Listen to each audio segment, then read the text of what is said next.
الحمد لله والصلاة والسلام على رسول الله وعلى آله وصحبه ومن والاه أما بعد.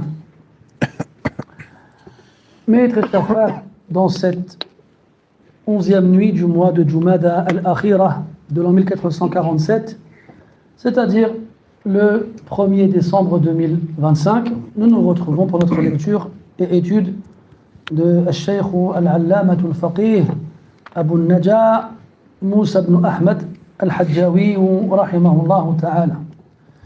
Livre intitulé Zad al-Mustaqni' fi ikhtisar al-Muqni'. Dans le droit juridique, dans le droit islamique, selon l'école juridique de l'imam Ahmad ibn Hanbal al-Shaybani rahimahullah ta'ala. Toujours dans la partie de Kitab al-Salah dédiée à sa description, Sifatu al-Salah. On a commencé cette partie la semaine dernière et nous sommes arrivés à la lecture de la Fatiha dans la prière. On reprend donc là où on s'est arrêté. عند قول المصنف رحمه الله ويجهر الكل في الجهرية إلى آخر قوله فتفضل أيها القارئ الكريم مشكورا مأجورا.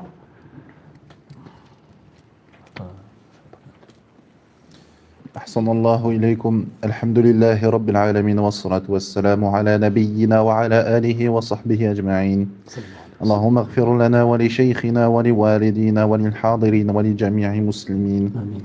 قال أبو النجا موسى بن أحمد الحجاوي رحمه الله: ويجهر الكل بآمن في الجهرية، ثم يقرأ بعدها سورة تكون في الصبح من طوال المفصل وفي المغرب من قصاره وفي الباقي من أوساطه، ولا تصح الصلاة بقراءة خارجة عن مصحف عثمان رضي الله عنه، ثم يركع مكبرا رافعا يديه ويضعهما على ركبتيه مفرجتي الأصابع مستويا ظهره ويقول سبحان ربي العظيم، ثم يرفع رأسه ويديه قائلا إمام ومنفرد سمع الله لمن حمده، وبعد قيامهما ربنا ولك الحمد ملء السماء وملء الأرض وملء ما شئت من شيء بعد، ومأموم في رفعه ربنا ولك الحمد فقط، ثم يخر مكبرا ساجدا على 7 أعضاء: رجليه ثم على ركبتيه ثم يديه ثم جبهته مع أنفه ولو مع حائل ليس من أعضاء سجوده،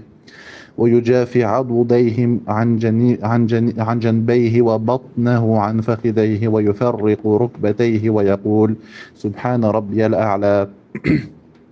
ثم يرفع رأسه مكبرا ويجلس مفترشا يسراه ناصبا يمناه ويقول رب اغفر لي، ويسجد الثانية كالأولى، ثم يرفع مكبرا ناهضا على صدور قدميه معتمدا على ركبتيه إن سهل، ويصلي الثانية كذلك ما عدا التحريمة والاستفتاح والتعوذ وتجديد النية، ثم يجلس مفترشا ويداه على فخذيه ويقبض خنصر اليمنى وبنصرها ويحلق إبهامها مع الوسطى ويشير بسبابتها في تشهده ويبسط اليسرى ويقول التحيات لله والصلوات والطيبات السلام عليك أيها النبي ورحمة الله وبركاته، السلام علينا وعلى عباد الله الصالحين، أشهد أن لا إله إلا الله وأشهد أن محمدا عبده ورسوله صلى الله عليه وسلم. هذا التشهد الأول. ثم يقول اللهم صل على محمد وعلى آل محمد كما صليت على آل إبراهيم إنك حميد مجيد، وبارك على محمد وعلى آل محمد كما باركت على آل إبراهيم إنك حميد مجيد، ويستعيذ من عذاب جهنم وعذاب القبر وفتنة المحيا والممات وفتنة المسيح الدجال ويدعو بما ورد. ثم يسلم عن يمينه السلام عليكم ورحمة الله، وعن يساره كذلك، وإن كان في ثلاثية أو رباعية نهض مكبرا بعد التشهد الأول وصلى ما بقي كالثانية بالحمد فقط، ثم يجلس في تشهده الأخير متوركا، والمرأة مثله لكن تضم نفسها وتسديل رجليها وتسدل نعم بالضم الدال وتسدل رجليها في جانب يمينها. Ahsant, barakallahu fik. Donc on reprend là où on s'est arrêté, toujours dans la description de la prière, on avance petit à petit, étape après étape. Et donc on est dans la lecture de la Fatiha. On arrive à la fin, et là on est dans la description de la prière en groupe. L'auteur dit, rahimahullah, wa yajharu l-kullu. Jahara, yajharu, ça veut dire parler à voix haute. Et al-kullu, c'est tout le monde. Et quand on dit tout le monde ici, on parle des trois états du prieur. Al-munfarid, celui qui prie seul. Al-imam, celui qui dirige la prière. Ou al-ma'moum, celui qui est dirigé par l'imam. Et quand il dit yajharu l-kullu, ça veut dire ma'an, ensemble. Ils le disent en même temps. Chez Imam Ahmed, rahimahullah ta'ala, le ma'moum ou les ma'moumoun diront amin en même temps que l'imam. C'est la sunna. Après, dans cette mas'ala, il y a des divergences, bien entendu. Et dans certaines écoles juridiques, l'imam ne dit pas amin. Est-ce que ça veut dire que personne ne dit amin? Non. On dit amin quand même si l'imam ne le dit pas. Et les hadiths qui prouvent cela sont nombreux, notamment le hadith de l'itimam, le hadith dans lequel le prophète dit alayhi salatu wassalam innama ju'ila al-imamu liyu'tamma bihi, c'est-à-dire que l'imam a été désigné afin qu'on le prenne comme exemple. Celui qui dirige a été désigné pour qu'on se laisse diriger par lui, qu'on fasse comme lui. فإذا كبر فكبروا, lorsqu'il dit Allahu Akbar, dites Allahu Akbar. Après, on a différentes versions du hadith. وإذا قال غير المغضوب عليهم ولا الضالين فقولوا آمين. Et dans une version وإذا قال آمين فقولوا آمين. Et donc c'est de là que la divergence elle est née. Est-ce qu'on dit Amin en même temps que l'imam, ou bien est-ce qu'on le dit après lui? Parce que une version du hadith a dit, lorsqu'il dit غير المغضوب عليهم ولا الضالين, dites Amin. Et dans une version du hadith, وإذا أمن فأمنوا, quand il dit Amin, dites Amin. Alors, il y en a qui ont compris que le fa, conformément à sa fonction de base en grammaire, tufidu ish at-ta'qib. At-ta'qib, elle indique la succession, ce qui vient après. Donc tu dis amin après l'imam. C'est un avis chez des fuqaha. D'autres ils ont dit non. C'est-à-dire que le hadith en lui-même,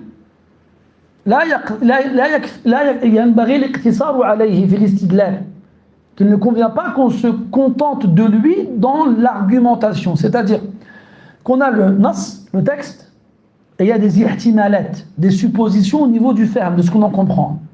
Puis, il y a l'amal al-manqoul an as-sahabati al-kiram radiyallahu anhum ajma'in. Puis, il y a ce qui a été rapporté des compagnons du prophète, alayhi salatu wassalam, à ce sujet-là. Et il a été rapporté, c'est le Bayhaqi qui rapporte ça, d'après Ata, que Abdullah ibn Zubayr radiyallahu anhuma, lorsqu'il était amir Makkah, et qu'il dirigeait la prière dans le Masjid al-Haram, il disait Amin et les gens disaient Amin avec lui. وَكَانَ لِتَأْمِينِهِمْ رَجَّةً فِي الْمَسْجِدِ. Et leur Amin, il avait une secousse dans la mosquée, il résonnait. Donc ils disaient tous Amin en même temps. Et donc à ce moment-là, يُحْمَلُ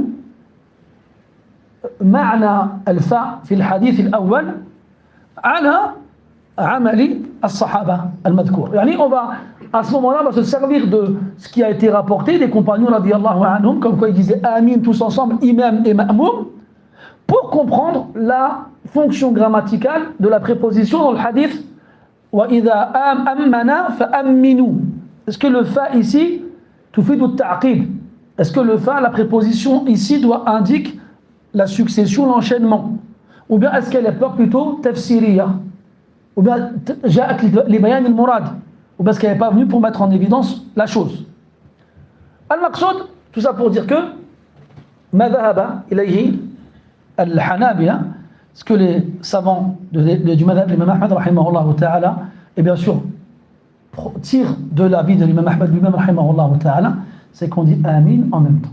Et je fais souvent cette petite parenthèse rapide et brève, parce que nous aujourd'hui on prie à la mosquée, et puis il y a de tout. Hein. Il y a des gens qui se disent affiliés à une école juridique, il y en a qui te disent qu'ils suivent aucune école juridique, qui suivent le dalil, etc. Voilà qu'on se retrouve des fois avec des gens que je ne comprends pas, personnellement, je ne les comprends pas. Donc on est là, on fait la prière, l'imam il lit la Fatiha, il dit Amin, les gens disent Amin, et quand tout le monde a fini, il y a un tout seul, il dit Amin. Il est tout seul, t'entends Amin. Non seulement il est tout seul, mais quand je dis il est tout seul, ni il a fait Amin avec l'imam, ni il a fait Amin avec la Jama'a. Parce qu'on n'a pas dit que je veux bien que tu prennes l'avis que tu dis Amin après l'imam. Mais cet avis, il ne dit pas de le faire tout seul. Il y a beaucoup de textes qui disent justement, qui parlent du Amin dans la mosquée, comme quoi il résonne. Les gens le disent en même temps. Pourquoi tu le fais tout seul? Et un autre truc aussi, et ça je l'ai vécu quand il m'arrive de prier chez des gens, et on est en groupe, ça dépend combien, mais moi on est quelques personnes, et quand j'arrive à la fin de l'Fatiha, ben, je dis Amin tout seul. C'est-à-dire que personne ne dit Amin. Ou bien il te faut un Amin très timide. Amin. Et ça aussi je ne comprends pas. Min ayna lakum hada? هاتوا برهانكم إن كنتم صادقين ائتوني بدليل. Voilà, je ne comprends pas d'où ça vient ça. Et ça, subhanallah, c'est encore une fois une chose que tu ne vois pas chez Ammatun Nas. Il y a des gens qui sont conscients de leur réalité, qui ne cherchent pas à étudier. Ils ne font pas des choses comme ça. Ils font comme tu fais à la mosquée, tout le monde dit Amin, ils disent Amin et puis c'est fini. Non.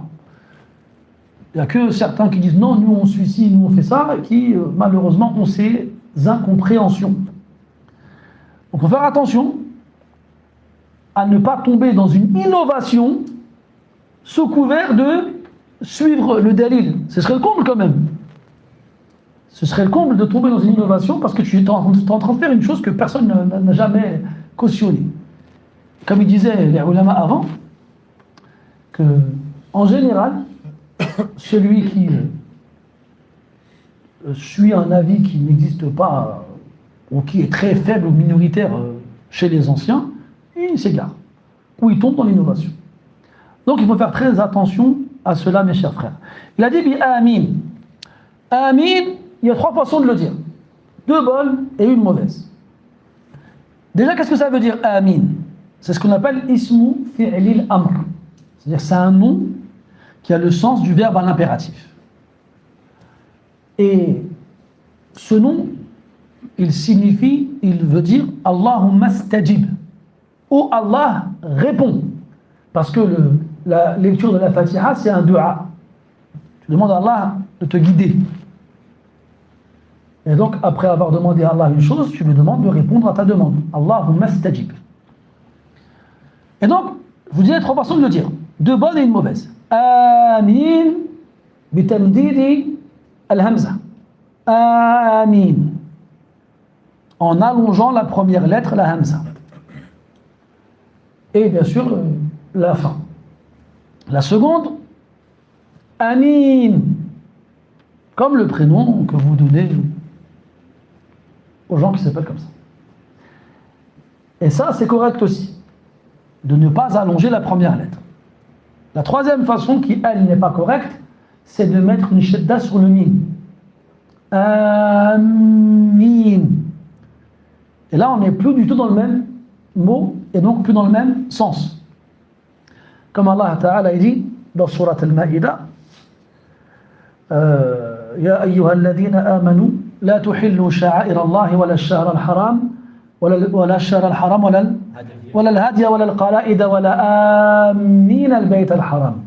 Amin vient du verbe amma ya'ummu idha qasada. Celui qui a comme objectif une chose et il veut l'atteindre. Amma.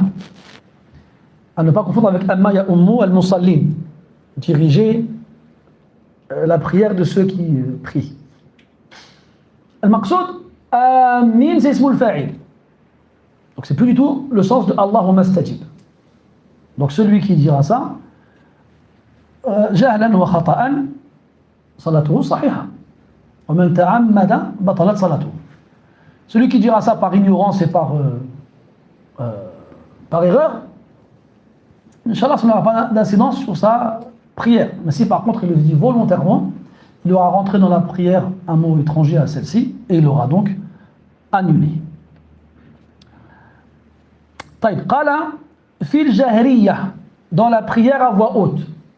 On a vu ensemble que les prières à voix haute, c'est Subh, Al-Maghrib, Al-Isha, Al-Jumu'ah, Al-Tarawih, Al-Witr, dans Al-Tarawih, Al-Kusuf, Al-Istisqa, Al-Eidain. Il y en a encore ou je les ai toutes dites? Hein? Les prières à voix haute. Ce qui exclut deux choses. La première, je la donne en mille, Ilyas, les prières à voix basse. Et c'est quoi la deuxième chose? Ahsant, les dernières raka'at des prières à voix haute qui ont plus de raka'at. C'est-à-dire le Maghrib et l'Isha. La troisième et les deux dernières de l'Isha, la troisième de le Maghrib et les deux dernières de l'Isha, les fois à voix basse. Donc on ne va pas dire Amin à voix haute dans une prière à voix basse. Et on nous dit qu'il est recommandé pour l'imam d'observer un léger silence entre la fin de l'Fatiha et le moment où il va dire Amin. Et le moment où il va dire Amin pour qu'on sache que Amin ne fait pas partie de l'Fatiha. Mais un léger silence. Pas qu'il soit trop long non plus. Et dans le fait de dire Amin en même temps que l'imam ou en même temps que les anges, il y a des textes, notamment les anges. Et toi tu ne sais pas quand est-ce que les anges disent Amin. Comme quoi celui qui dit Amin en même temps que les anges, ses péchés lui sont pardonnés. Donc comment est-ce qu'on peut faire pour qu'Allah nous pardonne nos péchés en disant Amin en même temps que les anges, si nous on ne sait pas les anges ils disent Amin quand? Est-ce qu'on peut dire, nous, qu'on ne sait pas quand est-ce que les anges ils disent Amin? On sait? Aïwa, Hassan. Les anges ils le disent en même temps que l'imam. Donc tu le dis en même temps que l'imam. Al-Maqsoud, c'est qu'on nous demande, regarde, on a dit soit tu le dis en même temps que lui, soit tu le dis après lui. Voilà déjà is. Si quelqu'un dit, si imaginons un imam il prie derrière une jama'a. Donc on a trois halas. L'imam il dit Amin et la jama'a dit Amin en même temps que lui. Deuxième hala, il dit Amin et la jama'a dit Amin après lui. Troisième hala, il dit pas Amin et la jama'a dit Amin quand même. Il reste une dernière hala, c'est laquelle? Ils disent avant lui. Voilà, ils ne doivent pas dire Amin avant lui. Voilà, makrouh. Il ne faut pas dire Amin avant l'imam. طيب نعم ثم قال رحمه الله ثم يقرأ بعدها سورة.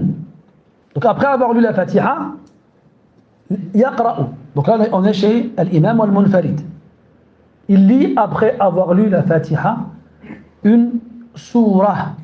Et il dit suratan, une surah, pour nous faire comprendre qu'il est meilleur que la surah soit entière. Et qu'on ne prenne pas quelques versets ici ou quelques versets là. Même si c'est toléré.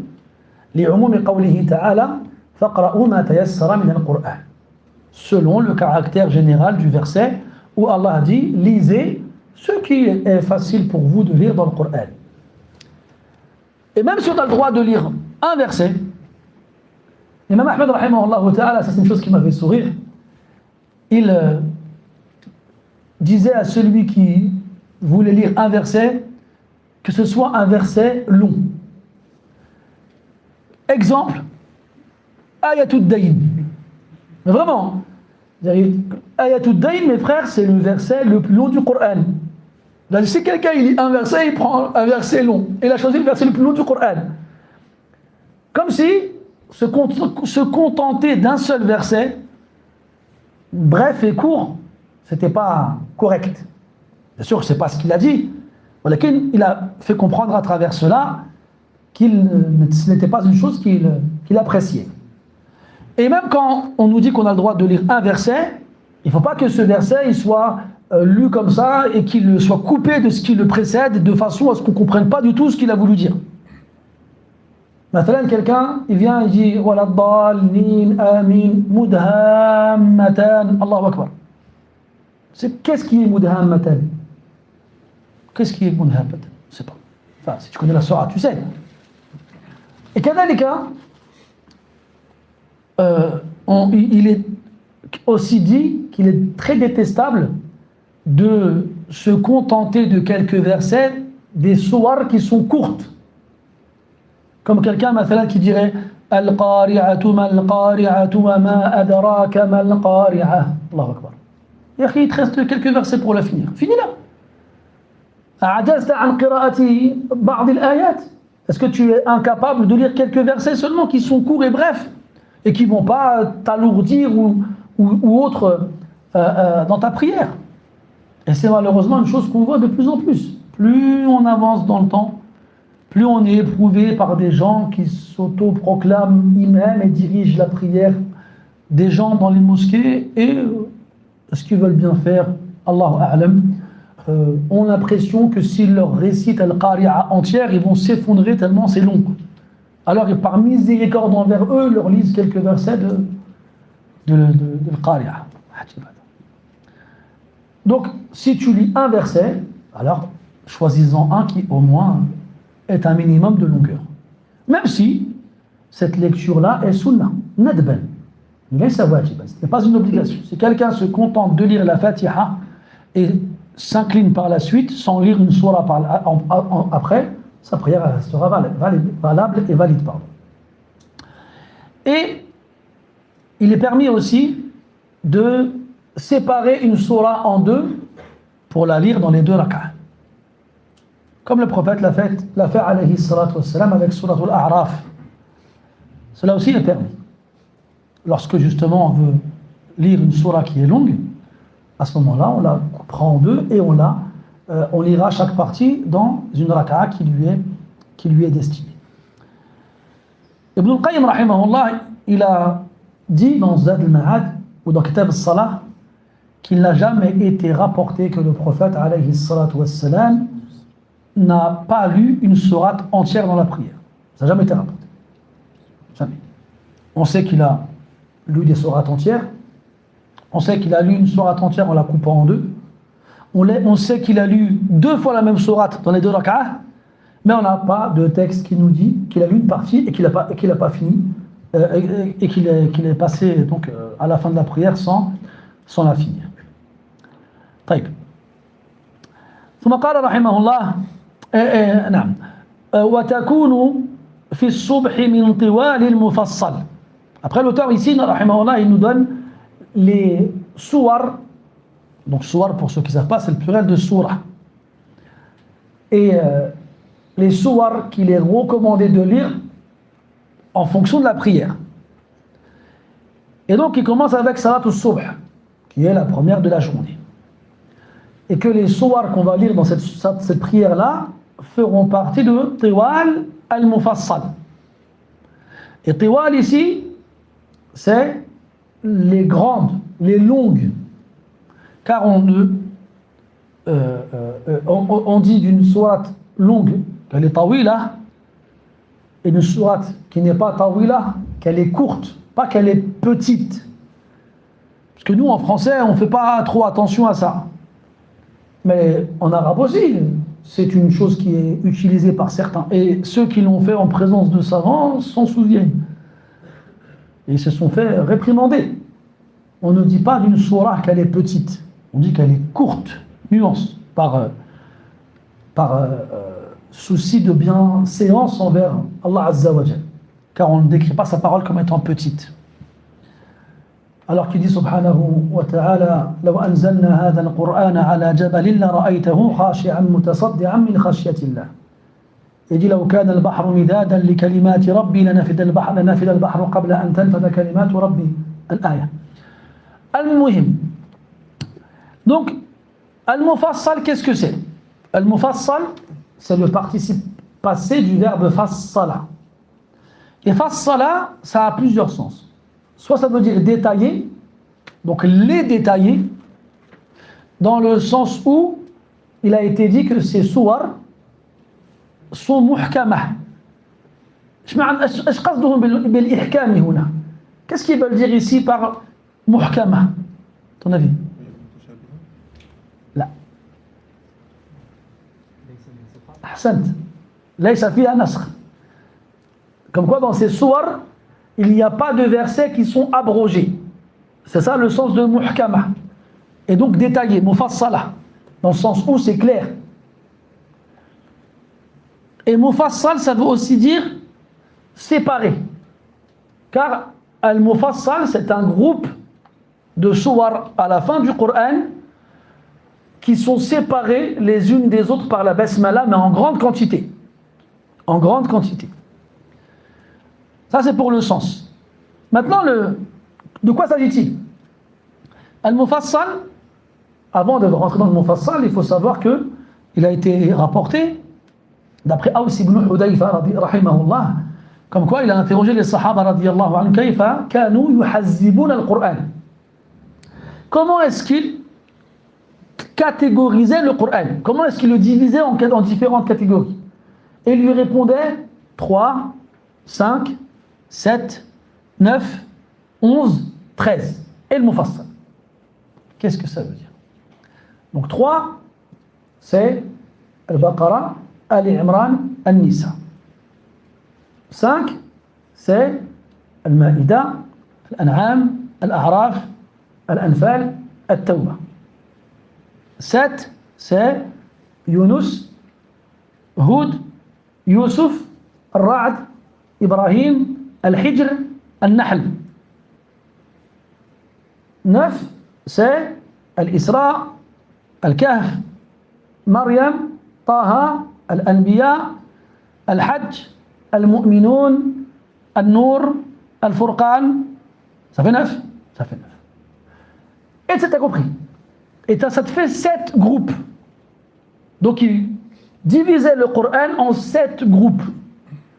Et quand tu arrivais au 13, donc avant la fin, avant le 6e, donc tu t'arrêtais à Qaf.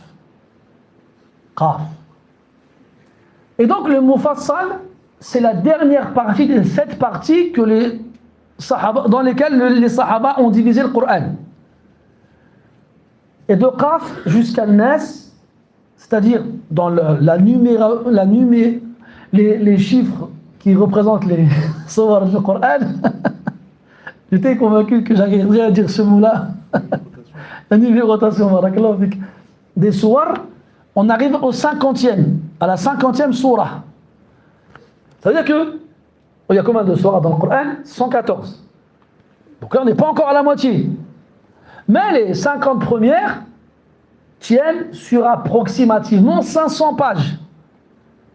Et les 64 dernières tiennent sur à peu près 100 pages. Donc on a plus que dans la première moitié, et pourtant elles tiennent sur seulement une centaine de pages.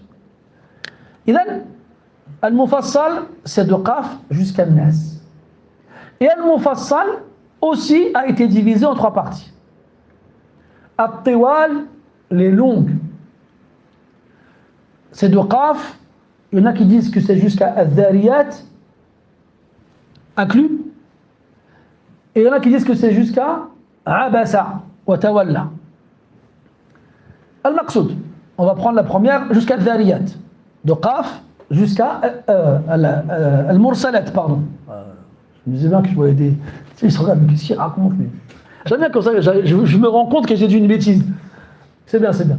Ah, parlant de bêtises, je voulais en parler au début du dars, mais j'ai oublié.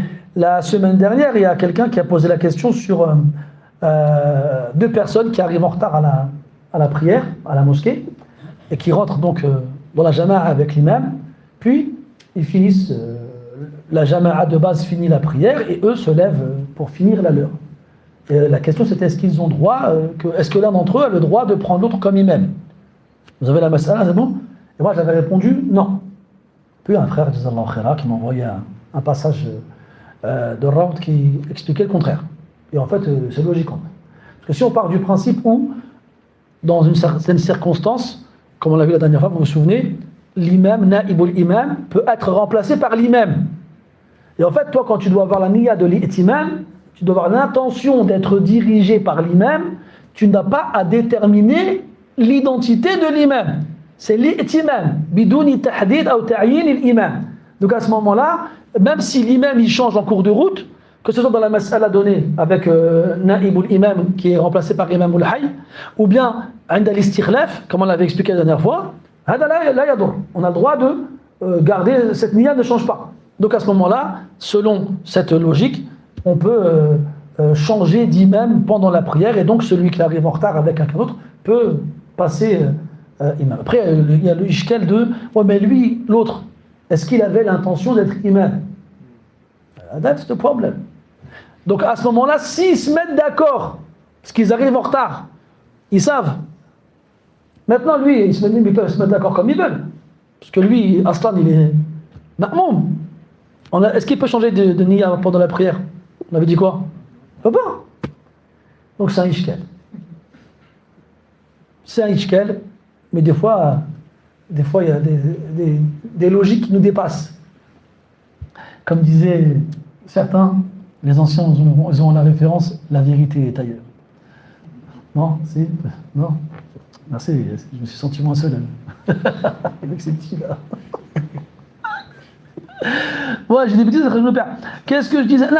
Donc on a dit que les mufassal, elles aussi, se divisent en trois catégories, en trois groupes. Les longues, c'est de qaf jusqu'à le mursalat, et pas dhariyat. Parce que dhariyat, c'est juste après qaf. Ça ne ferait pas beaucoup de mufassal. De qaf jusqu'à dhariyat. Oh là là. Je vais y arriver, Inch'Allah. De qaf jusqu'à والمرسلات عرفا. Et donc, ça c'est طوال المفصل. Il a dit رحمه الله وتكون السورة في الصبح من طوال المفصل. Donc dans Subh, on lira les sourates qu'il y a de Qaf jusqu'à والمرسلات عرفا. On en choisit deux. Ou bien on en prend une, on la coupe en deux. Al-Maqsoud, on lit dans ce passage-là. Après, il a dit, rahimahullah ta'ala, wa fil maghribi min qisarihi.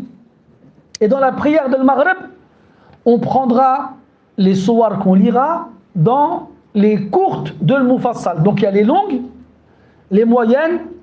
Les moyennes, c'est de Amma yatasa'aloun jusqu'à Ad-Duha.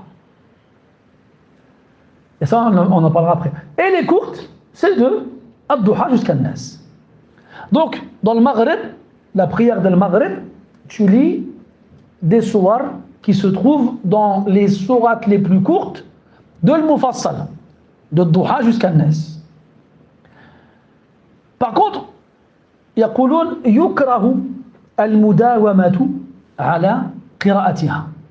Il est détestable de régulièrement lire ces sourates-là. Pourquoi? Parce qu'il a لا يكره لا يكره القراءة بغيرها. C'est plus ça, بتعبير أصح الصح وأدق. يعني il n'est pas détestable de lire des sourates longues dans le Maghrib. Car on a dit tout à l'heure que le prophète sallallahu alayhi wa sallam, il a lu Al-A'raf, il a lu At-Tur, qui ne font pas partie de Qisar al-Mufassal. Maintenant, il ne le faisait pas souvent, alayhi salatu wa sallam. Donc il est bon pour l'imam, de temps en temps, de lire des passages ou des sourates plus longues dans la prière de Maghrib.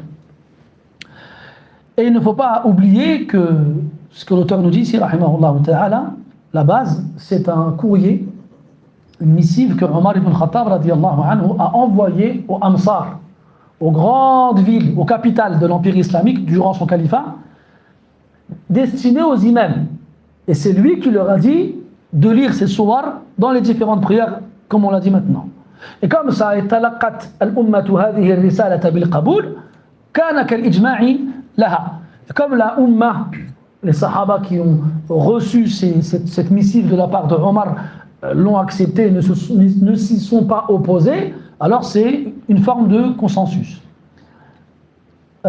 Donc on a dit dans Subh, Tiwal al-Mufassal, dans le Maghrib, Qisar al-Mufassal, Et il a dit وفي الباقي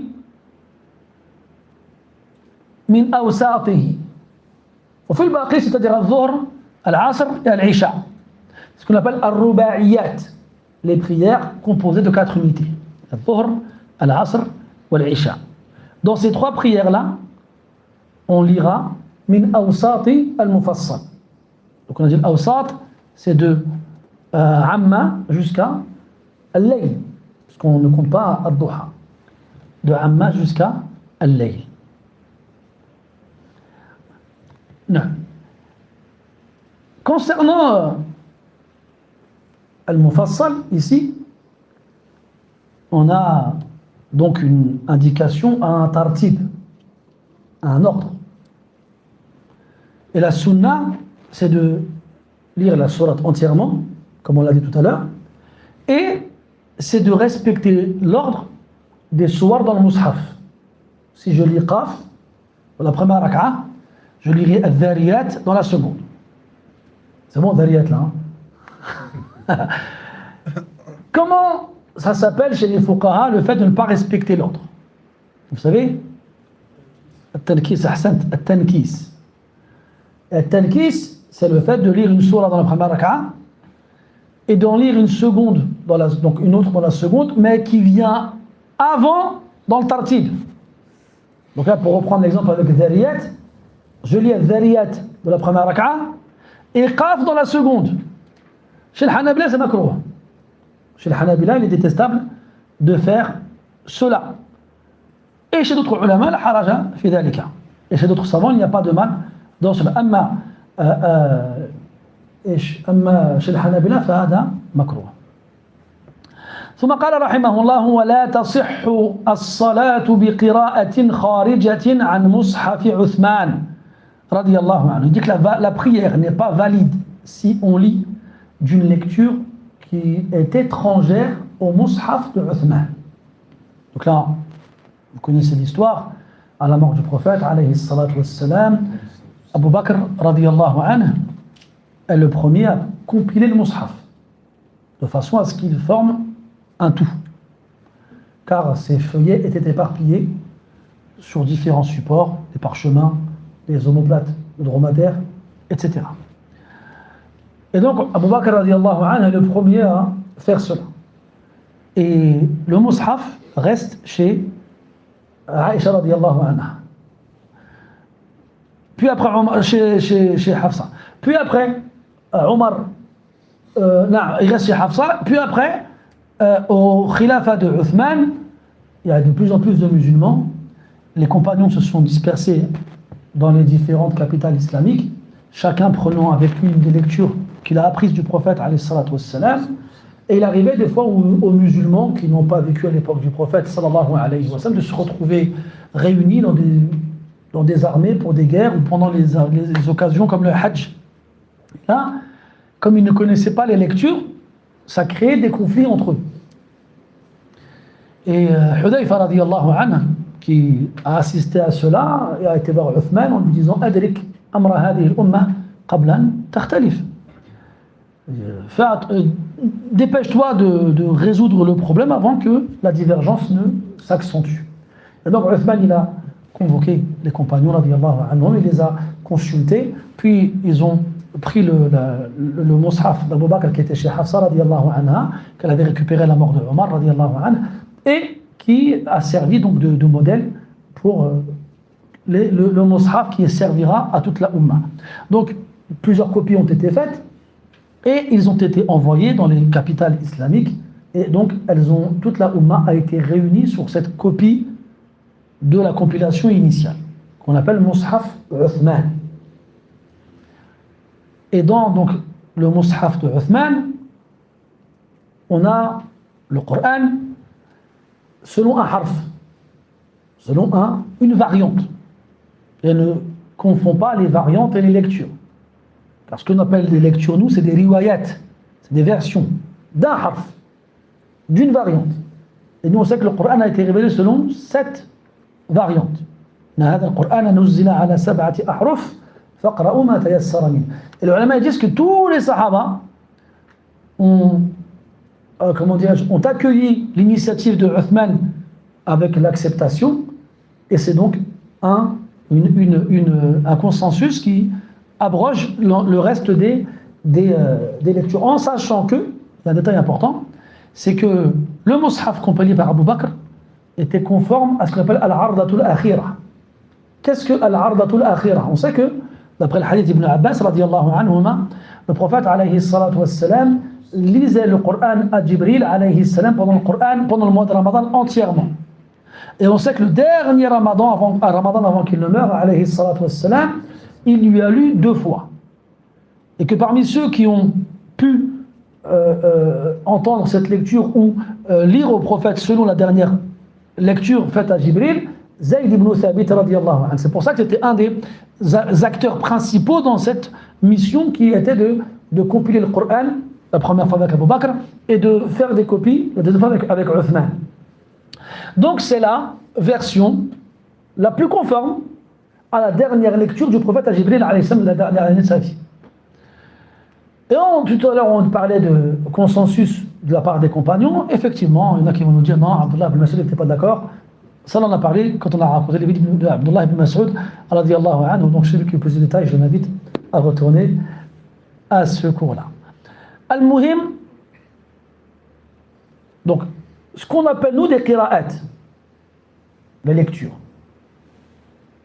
Ibn Kathir al-Makki, Nafi' al-Madani, ابن عامر الشامي أبو عمرو البصري عاصم الكوفي الكسائي وحمزة.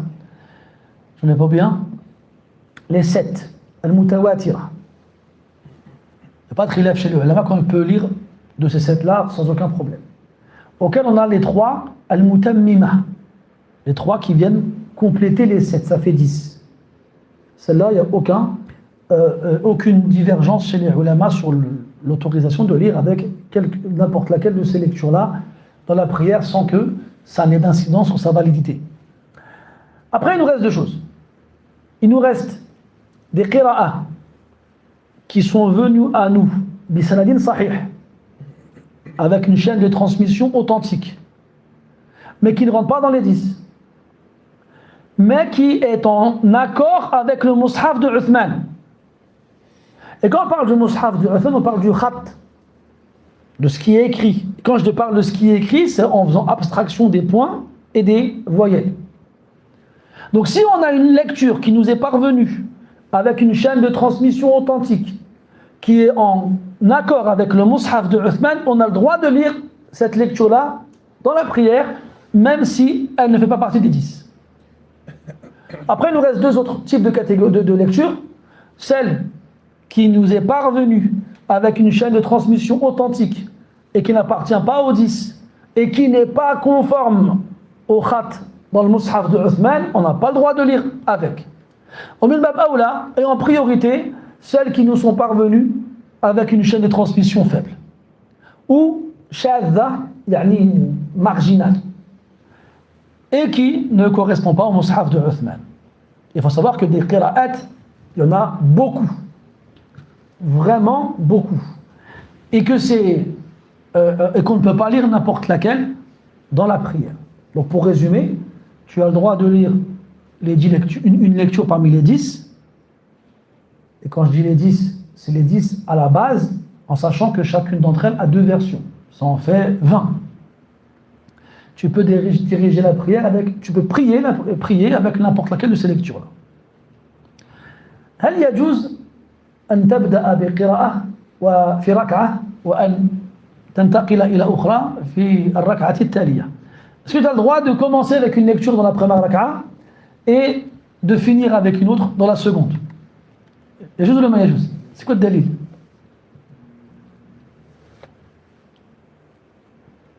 C'est quoi la preuve? صلى الله عليه وسلم. ما الدليل؟ يقول الشيخ إبراهيم أن النبي لم يفعل ذلك عليه الصلاة والسلام، وأنا أقول له صدقت وأصبت، لكن ما الدليل على ما تقول؟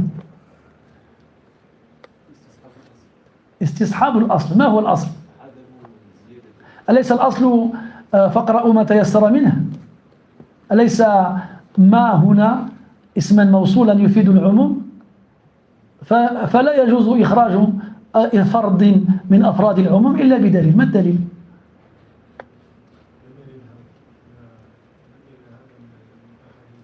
من قال لك هذا؟ من سبقك بهذا الكلام؟ أي حديث؟ نعم؟ أي نعم جميل هذا استدلال جميل نعم نعم منه أي يعود إلى الحرف أحسنت c'est une bonne réponse. Le hadith précédemment cité إن هذا القرآن نزل على 7 أحرف. Lisez 7 variantes, lisez une variante. Ok, je peux te dire moi هذا كذلك حديث عام لا يقتضي العمل به في الصلاة قد يكون خارج الصلاة. Un autre hadith plus précis, plus clair, plus dans le maqsoud. Personne? Le hadith dans lequel Omar radiallahu anhu il est à la mosquée, il y a un compagnon qui vient et qui fait la prière et il lit Surat al-Furqan. Et là Omar il l'écoute et il constate des différences avec ce que lui il a appris de la même surah. En sachant c'est le prophète qui lui a apprise. Alors là, il se met en colère, il a voulu l'attraper pendant la prière, mais il l'a laissé finir. Une fois la prière finie, il va le voir, il lui dit, qui t'a fait lire cette sourate comme ça? Et il lui répond, le prophète. Il dit, c'est pas vrai. Il dit, il me l'a fait lire à moi, il ne l'a pas fait lire comme ça. Alors il a attrapé par le col et il l'a ramené au prophète. Il dit, cet homme-là, il prétend que tu lui as fait lire une sourate alors qu'il l'a lu différemment de ce que toi tu m'as fait lire. Le prophète dit, pose-le. Il s'appelait Hicham, le compagnon. Il dit, Iqra ya Hicham. Lis. Il a lu Surat al-Furqan. Et là, le prophète lui répond, Hakada unzilat, ou nazalat. C'est comme ça que cette sourate a été révélée. Après, il a dit, Omar, vas-y, lis maintenant. Et Omar, il l'a lu. Et il a dit après, Hakada nazalat. C'est comme ça qu'elle a été révélée aussi. Puis après, il a dit, Inna hada al-Qur'an nuzila ala 7 ahruf al-hadith. Taïb. Là, on peut dire que Omar ne connaissait pas cette lecture-là. Et si le prophète sallallahu alayhi wa sallam lisait avec différentes lectures dans la prière, en sachant que Omar, awla al-nas bi-ittiba'ihi fi as-salah, il l'aurait entendu.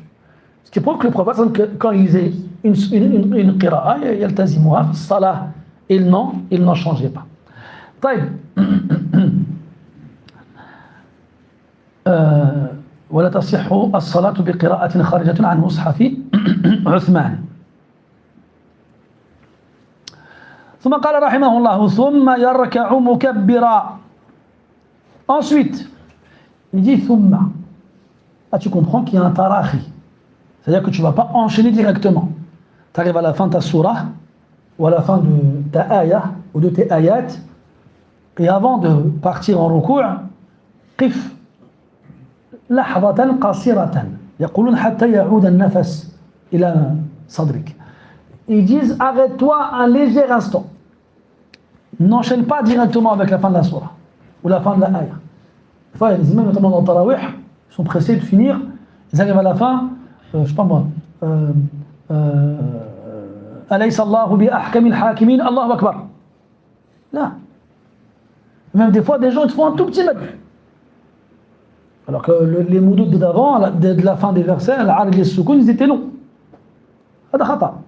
المقصود قف doucement. Hein? On doit faire la prière avec khushu'. Et ça implique qu'on prenne son temps.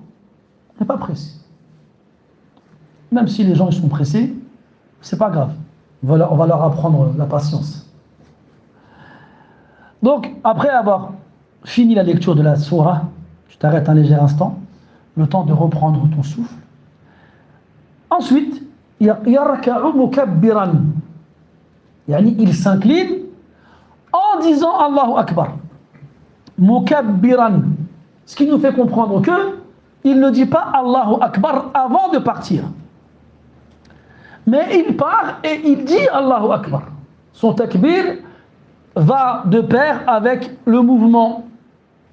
Il a quitté un pilier qui est le fait d'être debout et il se dirige vers un autre qui est le fait de s'incliner. Et entre les deux, il dit le takbir. Il dit Allahu Akbar.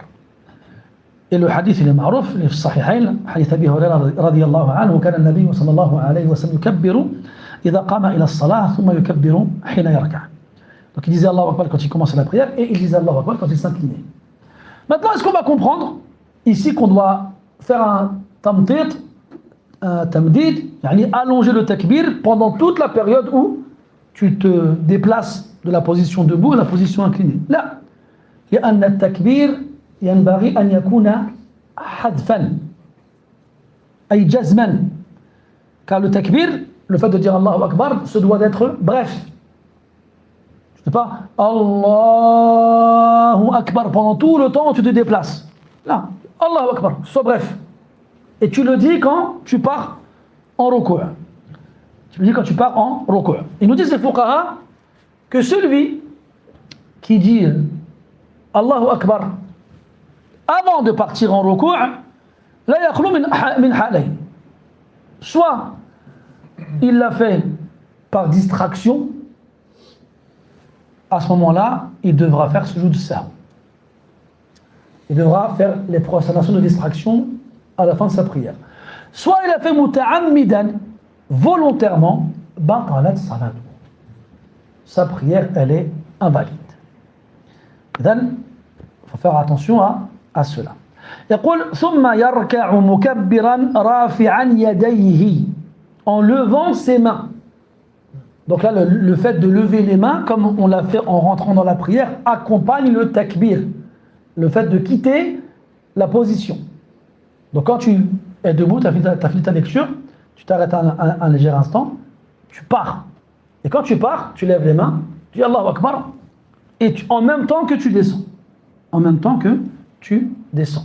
Et tu lèves les mains de la même façon qu'on l'avait dit tout à l'heure. Hadwa mankibayh, ou hadwa udhunayh, madmoumata al-asabi' ila madmoumata al-asabi' mamdoudatan. Vous vous souvenez, comme on avait dit au début de la prière, on lève les mains, elles sont mamdouda, tendues, les doigts serrés les uns aux autres, au niveau des épaules ou au niveau des oreilles, ou bien entre les deux. C'est-à-dire le début des mains commence au niveau des épaules et la fin commence au niveau des oreilles. Donc on remet les mains à cette position-là, puis on dit Allahu Akbar et on descend. Et on descend. كما قال ابن عمر رضي الله عنهما رأيت النبي صلى الله عليه وسلم إذا استفتح الصلاة رفع يديه حتى يحاذي منكبيه وإذا أراد أن يركع وبعدما يرفع رأسه متفق عليه. Donc Abdullah ibn Umar radiyallahu anhuma nous dit avoir vu le prophète alayhi salatu wassalam lever ses mains lorsqu'il entrait dans la prière et lorsqu'il voulait s'incliner et lorsqu'il se relevait de l'inclinaison et il levait ses mains juste de façon à ce qu'elles soient en face de ses épaules. ثم يقول رحمه الله تعالى ويضعهما على ركبتيه مفرجتي الأصابع. Là on nous dit comment positionner les mains pendant l'inclinaison, le ruku'. On avait vu ensemble dans Al-Umda, je ne sais pas si vous vous souvenez, que je préférais le mot génuflexion au mot inclinaison. Mais on m'a dit que génuflexion, ça ne voulait pas dire ça. Toujours un relou pour me dire... Parce que moi, apparemment, génuflexion, ce serait autre chose.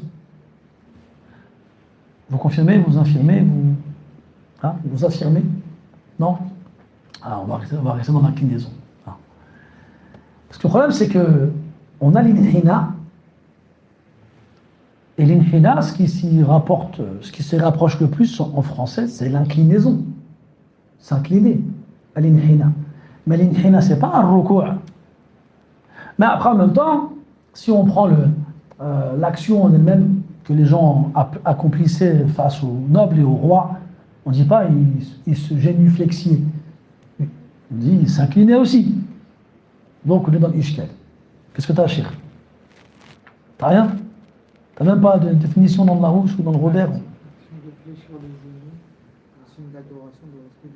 Ah. C'est dans quel dictionnaire ça? C'est dans Wiki. Ouais, Google, il est nul.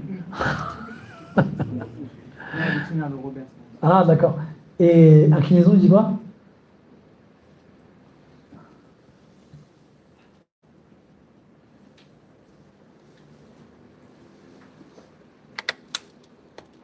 Quoi, c'est un téléphone en 52K ou quoi? Les cas de ceux qui inclinés, obliquité. Waouh. Le Robert encore. Ajib cette langue, wallah. Action de pencher. Ah, d'accord. Voilà, on est plus dans l'inhina. On va, génuflexion, Robert, j'aime bien. Donc, la position, comment est-ce qu'on met ses mains quand on est en génuflexion? Il dit qu'on les pose sur... Quoi, t'es pas content? Non, Fais attention. J'ai jamais content celui-là avec sa tête. Là. Génuflexion, il y a un pilier de genou. bah oui, Ah, c'est le plus du genou.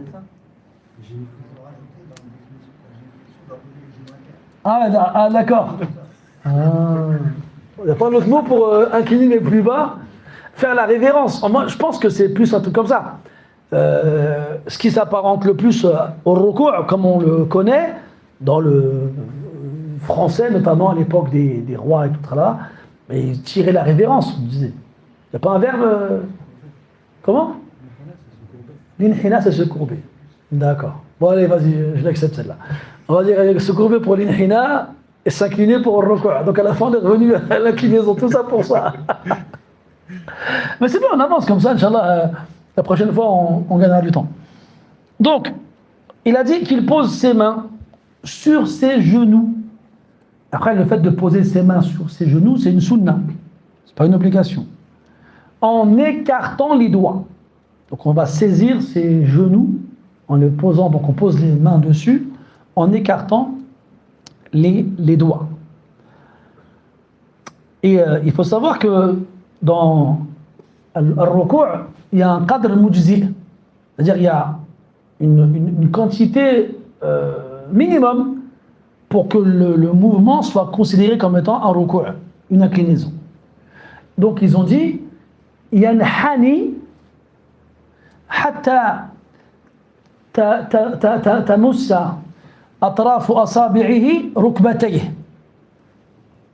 Le minimum acceptable dans un ruku', c'est qu'il se courbe de façon, quand il est debout, de façon à ce qu'il puisse toucher ses genoux. Et quand on dit toucher les genoux, c'est avec le bout des doigts. Pas forcément de poser la paume de la main dessus.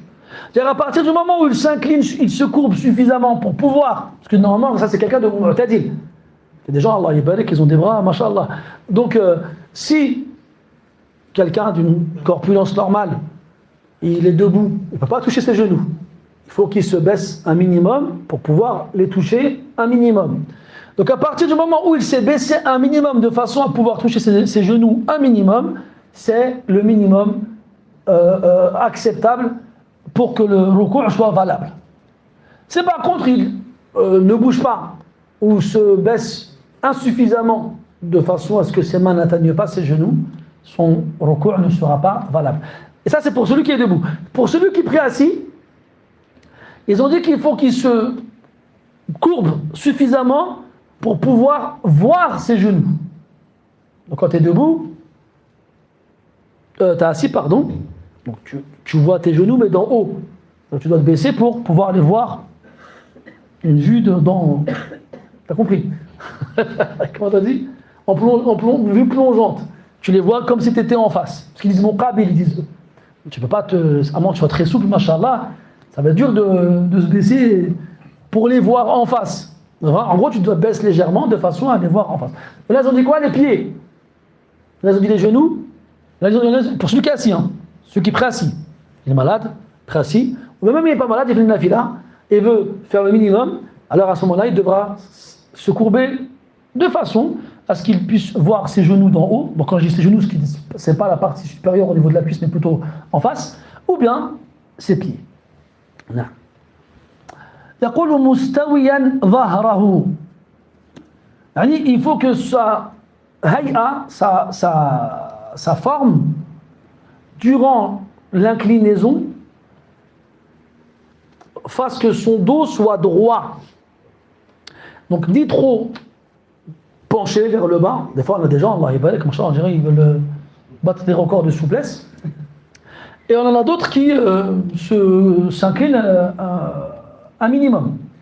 Donc il faut ni être trop relevé, ni être trop baissé. Mais il faut être, on va dire, former un angle droit avec son corps. 90 degrés. Il y a le hadith de Wabisa, radiyallahu anhu, chez l'imam Ibn Majah, rahimahullah ta'ala, il dit رأيت النبي صلى الله عليه وسلم يصلي وكان إذا ركع سوى ظهره حتى لو صب عليه الماء لاستقر. Il dit radiyallahu anhu qu'il a vu le prophète alayhi salatu wasallam faire la prière et s'incliner et, je ne sais pas si on peut dire dresser son dos ou bien ouais, c'est des mots simples, t'as vu. Bah, dis-moi, laissez-moi pas en galère. Stabiliser? Non, parce que ça implique une absence de mouvement. Même si c'est pas faux ce que tu veux dire, ce que tu dis. Mais c'est vraiment être droit. Gainé. Qu'est-ce qu'il y a? Vous ça? Non? Personne? Tendre? C'est pas mal, tendre, c'est pas mal. Ouais, après tu peux. Ouais. Bon, t'as compris. Dresser, c'est bizarre aussi. Mais dans tous les cas, il va faire un angle droit avec son corps, de façon à ce que son dos soit le plus droit possible. De façon à ce que si on versait de l'eau sur son dos, ben l'eau s'immobiliserait, ne coulerait pas, ne tomberait pas, resterait sur son dos. Tellement il était droit, alayhi as-salatu was-salam.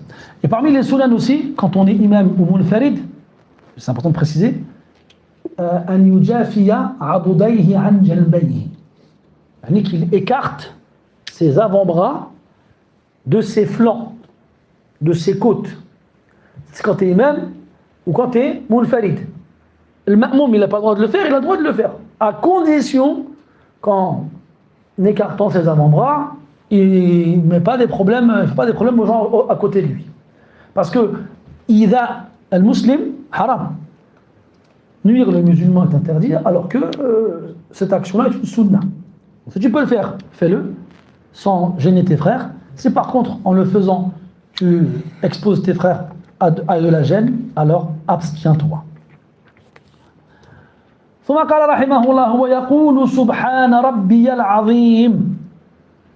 Donc une fois s'être incliné et positionné comme on l'a décrit et avoir mis ses mains sur ses genoux en écartant les doigts, qu'est-ce qu'il fait? Il dit Subhana Rabbi al-Azim.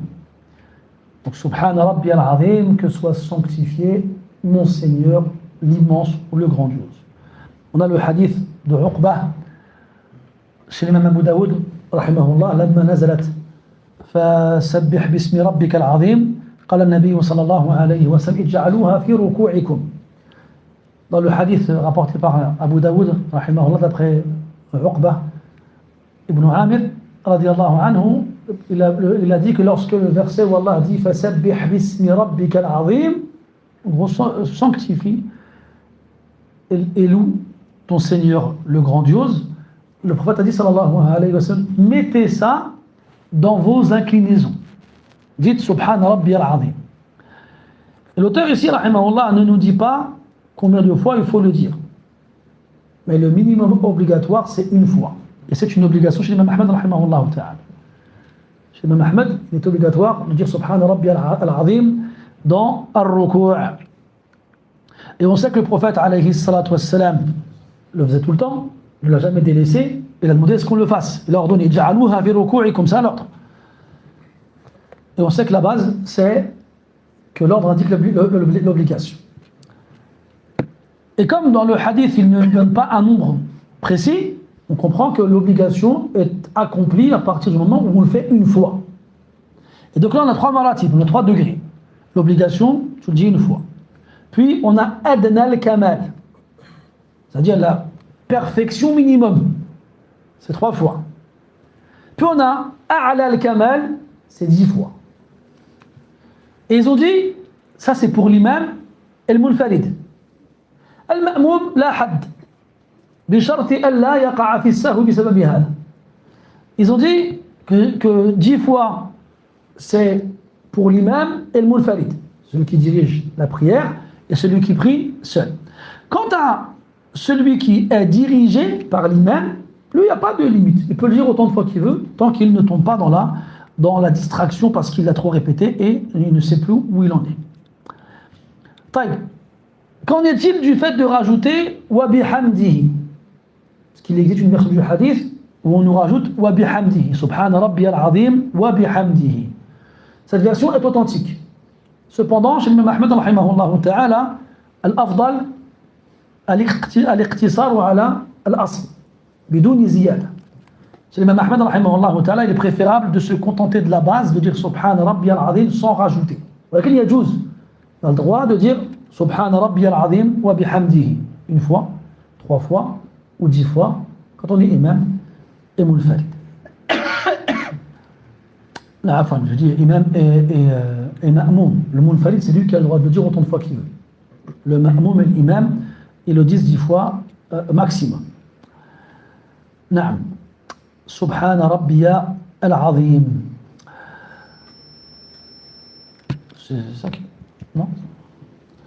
ثم قال رحمه الله ثم يرفع رأسه ويديه قائلا إمام ومنفرد سمع الله لمن حمده. Après avoir dit ce qu'il y avait à dire dans Ar-Ruku', et l'auteur se contente donc ici de nous évoquer ce qu'il y a à dire à la base, sans pour autant nous donner toutes les formules qui existent et qui ont été rapportées dans la prière. Mais on sait qu'il existe de nombreuses formules attribuées au prophète, alayhi salatu wassalam, avec des chaînes de transmission authentiques, deux choses à dire dans Ar-Ruku', ou après s'être relevé du Ruku', comme on va voir par la suite. Ensuite, yarfa'u ra'sahu wa yadayhi. Ensuite, il lève sa tête et ses mains. Donc là, pareil, c'est-à-dire que le fait de lever ses mains va accompagner le fait de lever sa tête lorsqu'il se redresse après s'être incliné. Pour que ses mains arrivent au niveau de ses épaules ou de ses oreilles une fois debout. D'accord? Et il dit, en même temps qu'il fait ce mouvement, Sami'a Allahu liman hamidah. Et quand on dit il dit, c'est l'imam et le munfarid, celui qui prie seul, ce qui exclut al-ma'moum. Le ma'moum ne dit pas Sami'a Allahu liman hamidah. Chez l'imam Ahmed, rahimahullah. Donc fais attention, t'entends quelqu'un dire Sami'a Allahu liman hamidah, non, calme-toi. Pour dire à quelqu'un la yajouz, il faut faire des pompes. C'est vraiment, avant d'aller interdire aux gens quelque chose, sois d'abord sûr que ce qu'il fait n'est pas un avis chez un imam reconnu, hein, pas le même du quartier. Donc il dit Sami'a Allahu liman hamidah. Et ça aussi c'est une obligation dans le madhab. C'est obligatoire de dire Sami'a Allahu liman hamidah. Ça veut dire quoi quand on dit c'est une obligation? Que si tu l'oublies, tu dois compenser par 2 prosternations à la fin, et si tu le délaisses volontairement, ta prière elle est nulle. Donc, on dit Sami'a Allahu liman hamidah, car le prophète disait cela, alayhi salatu wassalam, et il a dit, wa idha qala Sami'a Allahu liman hamidah, an l'imam, faqulu rabbana wa lakal hamd. Et Sami'a ici, il nous dit, ça veut dire istajaba, il répond. Mais des fois, il faut faire attention avec ce genre d'explication parce qu'on pourrait mal comprendre. On va dire, pourquoi je ne dis pas ça? Il a entendu. En fait, istajaba, c'est le résultat de ce qu'il a entendu. Il a entendu celui qu'il a loué et lui a répondu. C'est comme quand Allah dit dans le verset, dans Surat Ibrahim, Inna Rabbi la sami'u du'a. Mon Seigneur est celui qui entend les du'a. Mais Allah, il entend tout. Les du'a et autres. Donc pourquoi il a précisé les du'a? Il les entend, puis il répond. Subhanahu wa ta'ala. Donc quand on dit Sami'a bima'na stajaba, c'est le lazim. C'est ce qui va avec forcément, obligatoirement. Pour pas que certains viennent nous dire vous faites le ta'wil, vous avez vous-même interprété les attributs d'Allah alors qu'on nous l'interdisait. Là, c'est pas un ta'wil, mais c'est plutôt un ma'na lazim. Et en plus, et en plus de ça, on n'a pas nié la base de l'attribut qui est l'ouïe. Allah Ta'ala, na'am, il entend. On n'a jamais dit le contraire. Et on dit qu'Allah Ta'ala, il entend d'une façon qui est différente de celle de ses créatures, et il n'y a pas de ressemblance entre son attribut de l'ouïe et l'attribut des créatures. J'ai des différences? Il n'y a pas de ressemblance. Des fois, j'ai l'impression, j'ai un écho dans ma tête qui dit tu t'es gouré. Donc, Sami Allahu liman hamida. Et on comprend aussi de cette phrase que si tu veux qu'Allah il te réponde dans tes doigts, loue-le. Ihmaduhu. Et on a vu ensemble que Al-Hamd, wasful mahmoudi mahabbatan wa ta'zima. C'est le fait de décrire celui que tu loues avec amour et glorification. Et tu ne pourras jamais décrire Allah mieux qu'avec autre chose que ce avec quoi c'est décrit lui-même, subhanahu wa ta'ala. Tu ne pourras jamais louer Allah mieux qu'avec les louanges qu'il s'est attribuées à lui-même. Comme il a dit le Nabi sallallahu alayhi wa sallam, huwa kama athna ala nafsi, ou anta kama athnayta ala nafsik. Tu es tel que tu t'es loué toi-même. Donc celui qui loue Allah tabaraka wa ta'ala de la meilleure façon, avec un cœur plein d'amour, de glorification et na'am, alors Allah lui répond. Donc si jamais tu te contentes de faire des du'as sans louer Allah azza wa jal, ou bien si tu le loues avec un cœur absent, ne t'attends pas à grand chose. Et il y a un hadith qui est rapporté par At-Tirmidhi, sanad da'if, comme quoi يقول فيه النبي يروي فيه النبي صلى الله عليه وسلم عن ربه عز وجل أنه قال من شغلني، ما أذكر اللفظ بالضبط، يقول من شغلني مدحي عن مسألتي أعطيته فوق ما يطلب ما يسألني السائلون، أو كما قال، يعني في المعنى نذكر بالمعنى. En gros, il dit celui qui a été préoccupé par mes éloges de façon à ne pas me demander ce qu'il voulait me demander, je lui donnerai plus que ce que je donne à ceux qui me demandent. Je donnerai plus que ce que je donne à ceux qui me demandent. Et comme je dis, le hadith, لا يصح يعني فيه ضعف ولكن يعني معناه صحيح. Les ulama disent que son sens il est correct. طيب, il a dit قائلا إمام ومنفرد سمع الله لمن حمده بعد قيامهما. Donc ils vont dire ça après. Tu vois l'importance de ne pas dire ça pendant que tu te lèves. Et encore plus avant de te lever. Il y en a, ils sont inclinés. Je mets quelque chose? Hein? Ah, d'accord. Ah, voilà, je l'en fais. نعم. نعم. ربنا ونعم. وبعد قيامهما ربنا ولك الحمد. Et après s'être levé, ça y est, خلاص استتموا قائمين, ils sont debout, خلاص. Là, il dit ربنا ولك الحمد. Mais qui dit ça? Tout le monde. الإمام والمنفرد والمأمون. Il dit وملء السماء وملء الأرض وملء ما شئت من شيء بعد. Donc là, les trois, ils le disent. Bon, là, on est encore avec l'imam al-munfarid. D'accord? Même s'il va dire après que le mu'min dit Rabbana wa lakal hamd. Mais pour bien distinguer ce que disent chacun d'entre eux, on va rester sur les deux premiers, l'imam al-munfarid. Donc il dit Sami Allahu liman hamida en se redressant. Une fois debout, il dit Rabbana wa lakal hamd, qu'il soit imam ou munfarid. Et il dit Mil as-sama. Mil-a, c'est quelque chose qui remplit. Et as-sama, le ciel. Et il y a deux versions du hadith. As-samawat, les cieux, et as-sama, le ciel. Et la qaïda, c'est que quand on a plusieurs versions d'une adoration rapportée dans des textes authentiques, on mettra en avant celle qui est la plus authentique et la plus rapportée. C'est la qaïda dans le madhab. Il y a un ishkal ici. C'est que as-samawat, la version avec as-sama au pluriel, elle est plus authentique et elle est plus rapportée. Alors pourquoi les ashab, ils ont mis en avant la version du singulier mil as-sama? Ils ont dit parce que c'est celle que l'imam Ahmed il a rapportée dans le Mousnad. Et c'est pas faux. Mais le problème, c'est qu'on a une version du hadith chez dans le Mousnad avec as-samawat aussi. Donc on ne sait pas vraiment pourquoi ils ont qaddam cette riwaya à l'autre. Ala kulli hal, mil as-sama, ça veut dire Rabbana wa lakal hamdu hamdan, même s'il n'est pas dit, mais on le comprend.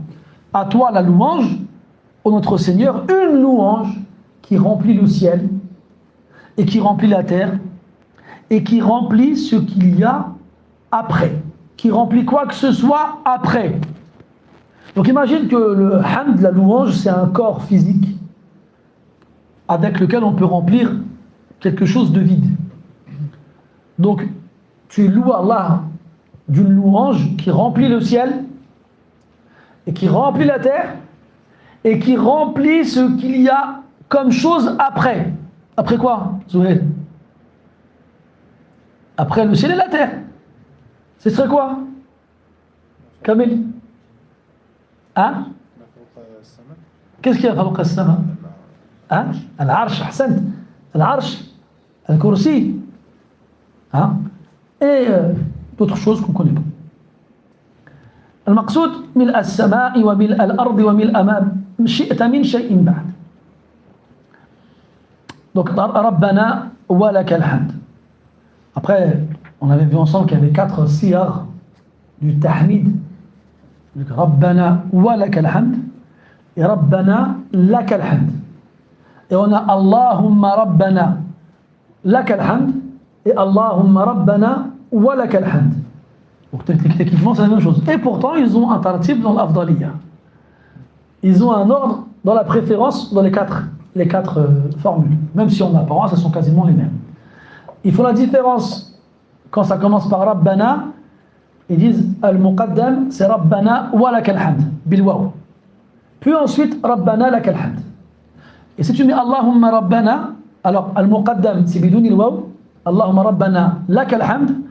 Et enfin, en dernier, Allahumma Rabbana wa lakal hamd. Et le fait qu'il y ait un ordre dans la préférence, dans ces différentes versions, ne veut pas dire qu'il n'est pas permis d'utiliser tout d'entre elles. Elles sont toutes permises. C'est juste une différence au niveau du sens. Ils font une nuance au niveau du sens que je ne vous citerai pas parce que c'est... Et voilà. وَمَأْمُومٌ فِي رَفْعِهِ رَبَّنَا وَلَكَ الْحَمْدُ فَقَطُّ. فَقَطُّ. Vous n'avez arabe ou pas?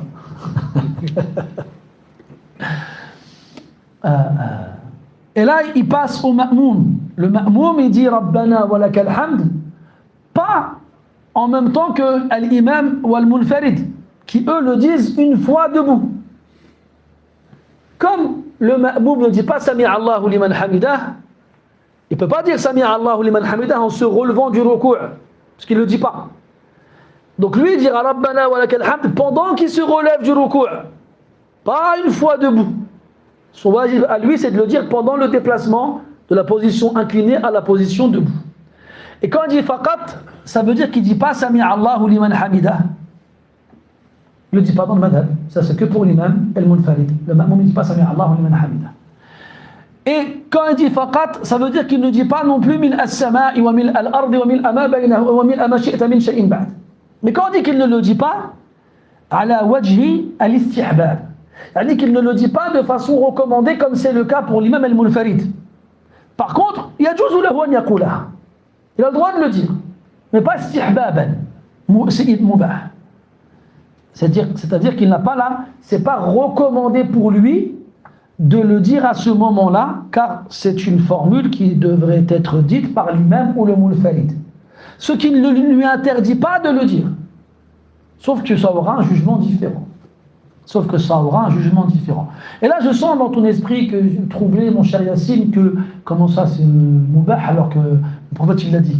En fait, c'est mubah en opposition à la sunniya pour l'imam. Ça ne veut pas dire qu'il n'est pas récompensé comme dans le sens de mubah que tu comprends dans le usul, comme quoi il n'y a pas de récompense. T'as compris? Donc ça veut dire que tu as une récompense, mais on appelle ça mubah pour ne pas confondre avec la sunniya qui concerne l'imam ou al-munfarid. Et le hadith tout à l'heure d'Abi Hurayra dans l'Itimam, إذا قال سمع الله لمن حمده فقولوا ربنا ولك الحمد. Quant à la position des mains après s'être relevé du ruku', on a demandé à l'imam Ahmad rahimahullah ta'ala où mettre ses mains. Il a dit yukhayyar bayna al-qabdi wal-irsal. En gros, on a demandé à l'imam Ahmad où mettre ses mains lorsqu'on se relève du ruku'. Il a dit il a le choix. S'il veut les prendre comme il les prenait avant de s'incliner, qu'il le fasse. Yani, la main droite saisit le poignet de la main gauche au niveau du nombril. Et s'il ne veut pas, il a le droit de faire l'un comme l'autre. ثم قال رحمه الله ثم يخر مكبرا. Ensuite, donc après avoir fini de dire ce qu'il doit dire dans la position debout qui suit l'inclinaison, il yahwi sajidan, yani il tombe prosterné. Yakhirru yahwi, yani il tombe. Entre guillemets, il s'effondre. Il tombe. Pour se prosterner, en disant Allahu Akbar. En disant Allahu Akbar, encore une fois, pas debout, puis après il part, ni prosterné une fois arrivé, non, il descend et il dit Allahu Akbar. Et comme on l'a dit tout à l'heure, yakunu takbiruhu hadfan. Son takbir sera bref, il ne sera pas allongé pour qu'il occupe toute la période de la descente. Non. Il enclenche la descente en disant Allahu Akbar de façon brève. Est-ce qu'il lève ses mains? Il n'a pas évoqué le fait de lever les mains. Dans le madhab, on lève les mains 3 fois. Quand on rentre dans la prière, quand on s'incline et quand on se relève de l'inclinaison. Il y a un qawl comme quoi on en rajoute 4e fois quand on se lève après le premier tashahhud, on en reparlera après. Mais en dehors de ça, il n'y a pas de lever des mains. On ne lève pas les mains en dehors de ces moments-là dans la prière, pas quand on va se prosterner, ni quand on est prosterné, quand on est assis entre les 2 prosternations. Pardon. Donc, ثم يخر مكبرا ساجدا. Parmi les sunan aussi, ou plutôt on en parlera après, les makruhat, le fait de, bon, à l'époque c'est un petit peu différent aujourd'hui, les gens avaient des vêtements larges. Des vêtements larges, on a encore ça dans beaucoup de pays, dans nos pays, alhamdoulilah, les pays musulmans, où les vêtements traditionnels ils sont assez larges, notamment je pense aux vêtements en Mauritanie, c'est des qamis, ils sont très très larges, généralement, ou bien même au Moyen-Orient, qu'est-ce qu'ils font? Les gens ils regroupent leurs vêtements. Je pense qu'ils les regroupent, après ils partent. Wahada khilaf as-sunnah, ça c'est makruh. Jam'u thiyab. Tu descends avec tes vêtements, comme tu ne regroupes pas tes cheveux à ce moment-là pour ne pas qu'ils tombent, qu'ils ne touchent le sol.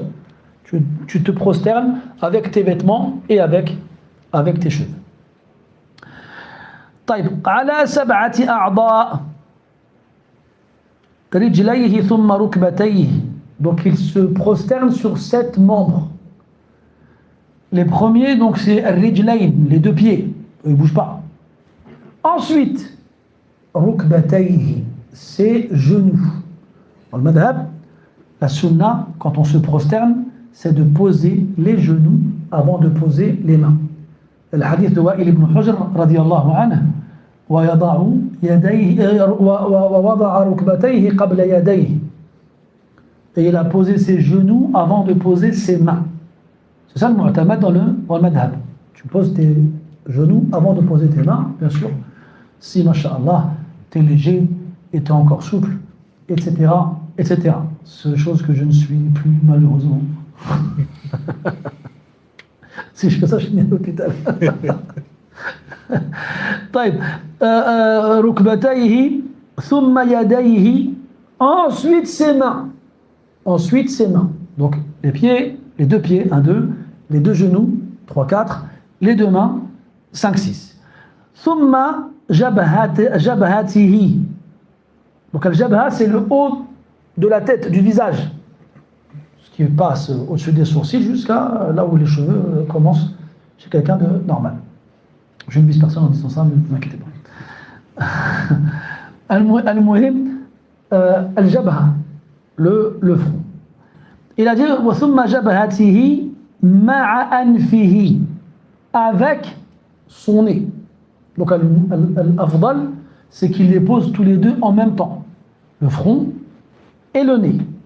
Et le qaïda, c'est que toute chose liée à un seul membre n'est pas concernée par at-tartib, par l'ordre.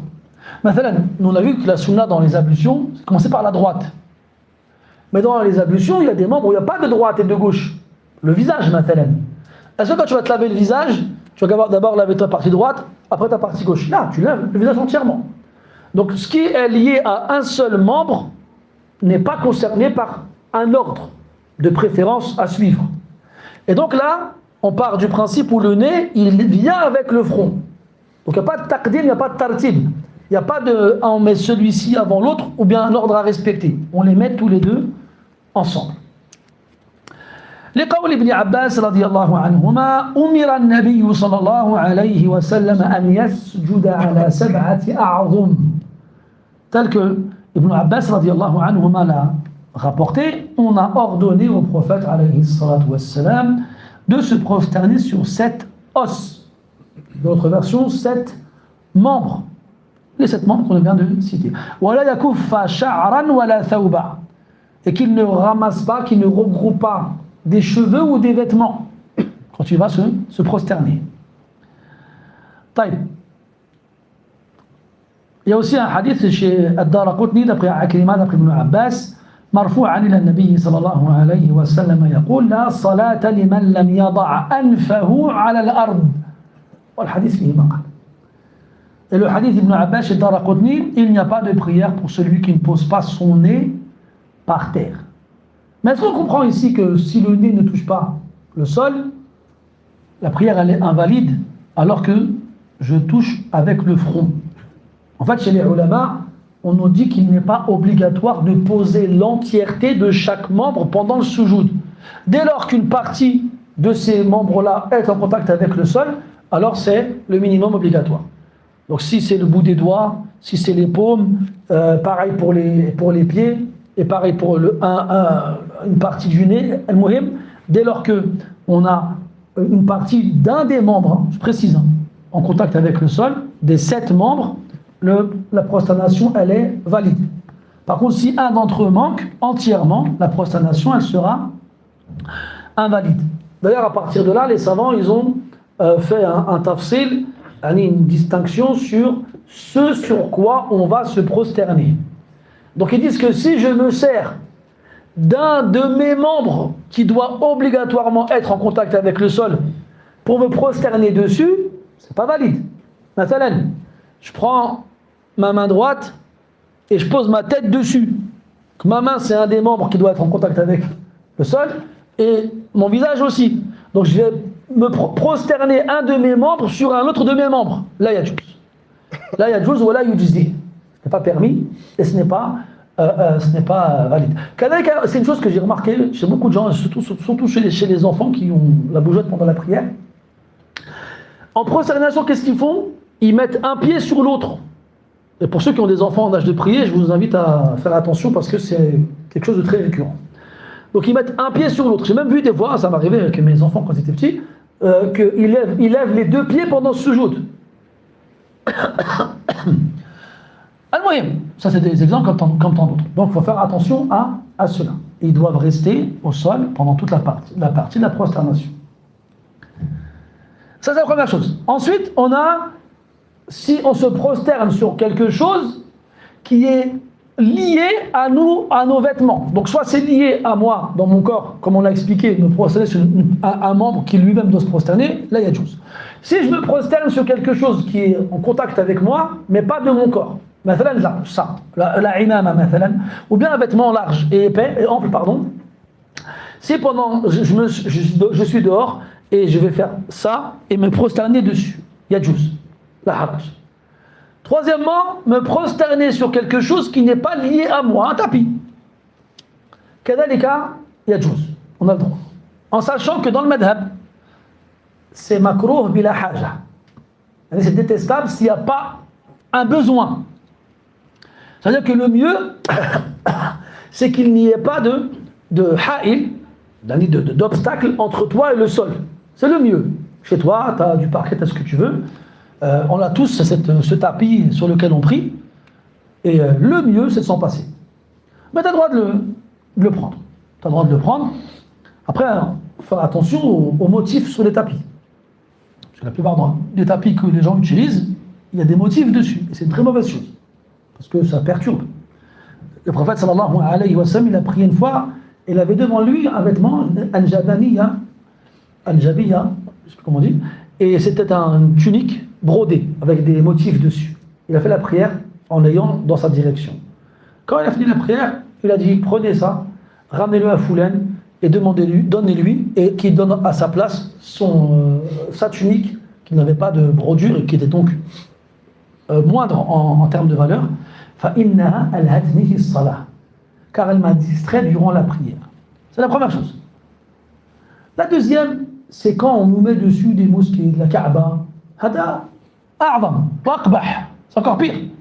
Parce qu'il y a un نوع d'istihana, ou d'idihana. Il y a une forme de dévalorisation d'un symbole religieux. Et c'est pas une chose à faire. Donc si ça nous perturbe pendant la prière, si c'est un symbole religieux qui n'a rien à faire par terre, et s'il n'y a pas un besoin, comme le froid, ou la chaleur, ou autre, à ce moment-là, le mieux, c'est de s'en passer. Mais si on le fait, c'est makrouh. Mais ça n'a pas d'incidence sur la prière. Et tout à l'heure, on a dit que le fait de se contenter du minimum de chaque membre pendant la prosternation suffisait, c'était mujzi. Voilà qu'ils disent, c'est khilaf ou sunnah.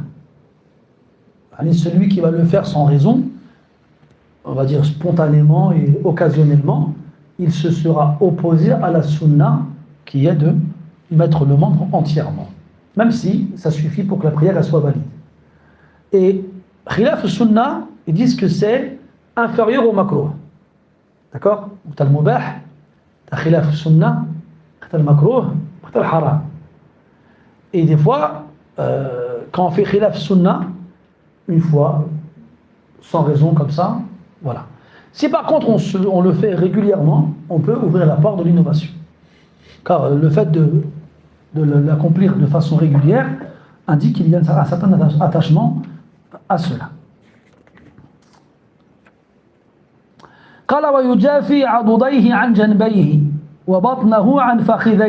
En prosternation, on éloigne ses avant-bras. Al-adud huwa ma bayna al-dhira' wal mankib. Al-adud, c'est l'avant-bras. Ou là, c'est le bras. C'est le bras. C'est ce qu'il y a entre le coude et le muscle de l'épaule. S'il y avait des muscles. Et le muscle de l'épaule. C'est cette partie-là. Al-adud. Yujafi ay yuba'id. C'est-à-dire, il éloigne. On a dit, tatajafa junubuhum. Leur flanc s'éloigne. Yujafi yuba'idu adudayhi, ses deux bras, an janbayhi, de ses flancs, de ses côtes, de ses deux côtés. Et ça, encore une fois, quand tu es imam, quand tu es munfarid, il n'y a pas de problème. Amma quand tu es ma'moum et que dans saf, il y a des gens autour de toi, si tu sens que tu vas les gêner, ne le fais pas. Et même été rapporté que لو أرادت البهيمة أن تمر بين يدي النبي عليه الصلاة والسلام ساجد لمرت. Si un petit animal voulait passer entre les bras du prophète pendant la prière, quand il était en prosternation, il aurait pu faire cela. Il a dit la sunna aussi pendant la prosternation, c'est de comment on pourrait dire ça? S'écarter. Ouais. S'étendre. C'est bien. S'étendre, s'étirer. T'as dit quoi, Marwan, toi? S'étaler. S'élargir. Où? Il est où, lui? Bon, vous avez compris l'idée. C'est de prendre le plus de place possible. Bien sûr, à condition qu'on ne gêne pas quand on est ma'moum. Donc on va écarter les bras de ses côtes, comme on va écarter le ventre de ses cuisses. Après, en fonction de ta bedaine, tu risques de t'élargir et de t'étaler. Parce qu'il y en a, ils s'allongent leur ventricule et touchent encore à leur cuisse. على كل حال هذا من باب إياك أعني واسمعي يا جارة. فهمها من فهمها. المقصود donc la sunna c'est d'écarter de faire en sorte que le ventre ne touche pas les cuisses. Et on verra après, enfin, sûrement la semaine prochaine parce que je commence à parler, que les femmes ne sont pas concernées par cela. En arabe ils appellent ça l'indisat. Inbasata c'est quand tu déploies, basata c'est quand tu ouvres. Et inbasata c'est s'ouvrir. Parmi les différences entre la prière de l'homme et la prière de la femme, l'inbisat ou l'inqibad. L'homme il s'ouvre, la femme elle se ferme, elle se renferme sur elle-même, et l'homme il s'ouvre. طيب وبطنه عن فخذيه.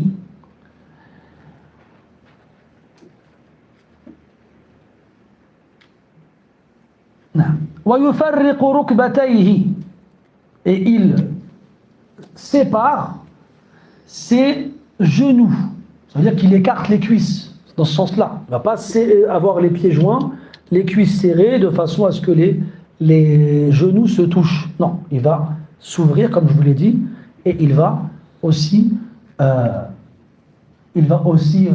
écarter ses cuisses. Attends, est-ce que ça veut dire qu'il écarte les pieds? Dans le madhab, il écarte les pieds aussi. C'est-à-dire que les pieds sont dans la continuité des cuisses. Les deux pieds ne sont pas collés. Ça c'est la sunna. ويجوز أن يكون مضمومتين, comme il est permis à ce qu'il soit collé. Laquelle la sunna c'est qu'il ne soit pas collé. Et là-dessus, il y a le hadith de Aïcha radiyallahu anha fi Sahih Muslim. Le fameux hadith où une nuit elle se réveille et elle perd de vue le prophète alayhi salatu wassalam. Alors elle tâtonne avec sa main jusqu'à toucher ses pieds. Et là elle le trouve en prosternation. Elle l'entend dire Allahumma inni a'udhu bi ridaka min sakhatik al-hadith. Et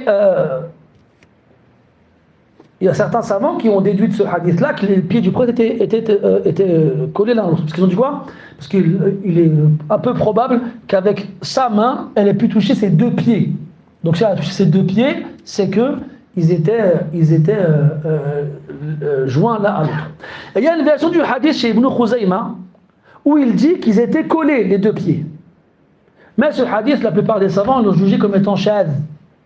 Et on a d'autres hadiths dans lesquels d'autres sahaba, comme Al-Bara ibn Azib radiyallahu anhu, nous dit avoir vu le prophète alayhi salatu wassalam avec les orteils en prosternation en direction de la Qibla.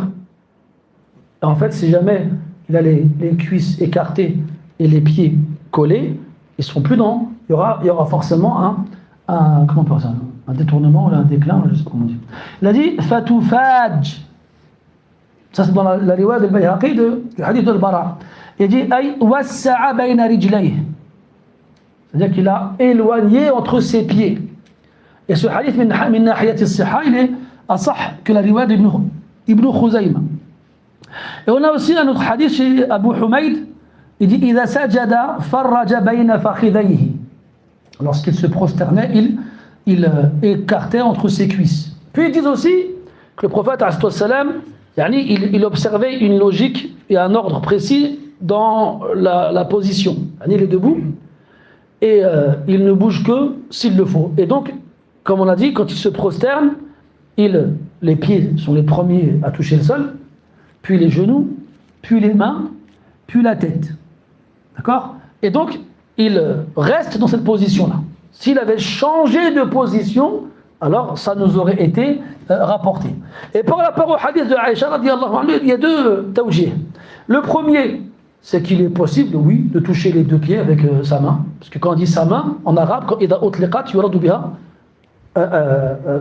mutlaq al-yad. Donc quand on dit la main, ça peut très bien être le bras. Elle est dans le noir, elle tâtonne. Donc avec quand on tâtonne, généralement on tend les bras. Donc il est très probable que, voilà, maintenant ça c'est un pied, ça c'est l'autre, qu'avec les deux, en une fois, on touche les deux. Aussi, en supposant que le prophète sallallahu alayhi wa sallam aurait vraiment eu les pieds comme ça, donc on a deux ihtimal encore une fois ici. Le premier, c'est que c'est lui, pour cette situation-là, qui les a regroupés de façon à ce qu'elle puisse les toucher, parce qu'il entend, il sait qu'elle est en train de le chercher. Et la deuxième, c'est que ça prouve la permission de le faire, comme on a dit tout à l'heure. Comme quoi, tu as le droit d'avoir les pieds comme ça, la haraj, Mais dans le madhab, al-muqaddam, c'est d'avoir les deux pieds écartés l'un de l'autre. وَيَقُولُ سُبْحَانَ رَبِّيَ الْأَعْلَى. Et il dit Subhan Rabbi al-A'la, conformément au hadith de Uqba précédemment cité, quand le verset Sabbih isma rabbika al-A'la a été révélé, le prophète a dit alayhi salatu wassalam, Ij'aluha fi sujudikum. Mettez Sabbih isma rabbika al-A'la, yani exécutez l'ordre, dites Subhan Rabbi al-A'la dans vos prosternations. Et il est obligatoire de le dire une fois. Comme on a dit tout à l'heure avec Subhan Rabbi al-Azim, c'est la même chose. Dans le minimum, dans l'obligation, c'est une fois. La perfection minimum, c'est 3 fois. La perfection maximum pour l'imam et le ma'moum, c'est 10 fois. Et pour le munfarid, il n'y a pas de had, il n'y a pas de limite. Et on a le droit de rajouter wa bihamdihi, même si dans le madhab, c'est mieux de s'en passer. Il a dit ثم يرفع رأسه مكبرا ويجلس مفترشا يسراه ناصبا يمناه. Puis il lève sa tête en disant Allahu Akbar. Donc la tête, ça ne veut pas dire qu'il lève seulement la tête et il reste prosterné. Mais la tête elle part et le reste du corps suit. En disant Allahu Akbar, donc toujours on ne dit pas Allahu Akbar prosterné. On ne dit pas le takbir dans le pilier qu'on quitte. On le dit après l'avoir quitté, pendant qu'on se rend vers le prochain. Mukabbiran, comme on a dit tout à l'heure, il ne lève pas les mains dans ce sujoud.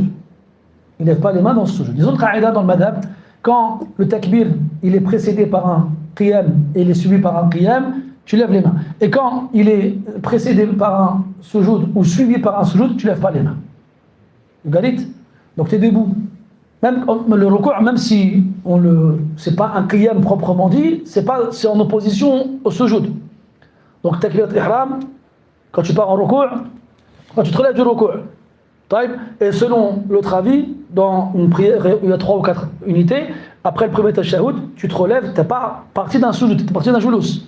Donc tu lèves les mains. Mais quand tu vas te prosterner, tout takbir qui va venir avant un sujoud ou après un sujoud, tu ne lèves pas les mains.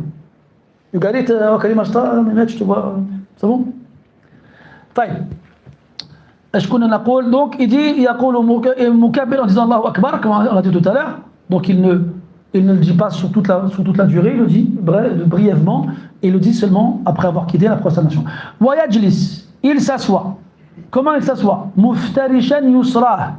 يتخذ رجله اليسرى فراشا. Il va faire de son pied gauche un tapis sur lequel il va s'asseoir. Donc il va s'asseoir sur son pied gauche.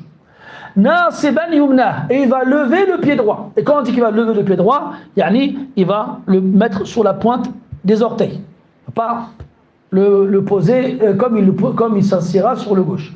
S'asseoir sur le pied gauche et il va lever le pied droit de façon à ce que les orteils soient en direction de la qibla. Et il mettra ses mains, sa main droite et sa main gauche, sur ses genoux, en regroupant, en serrant les doigts les uns aux autres, en faisant une analogie avec la position pendant le tashahhud.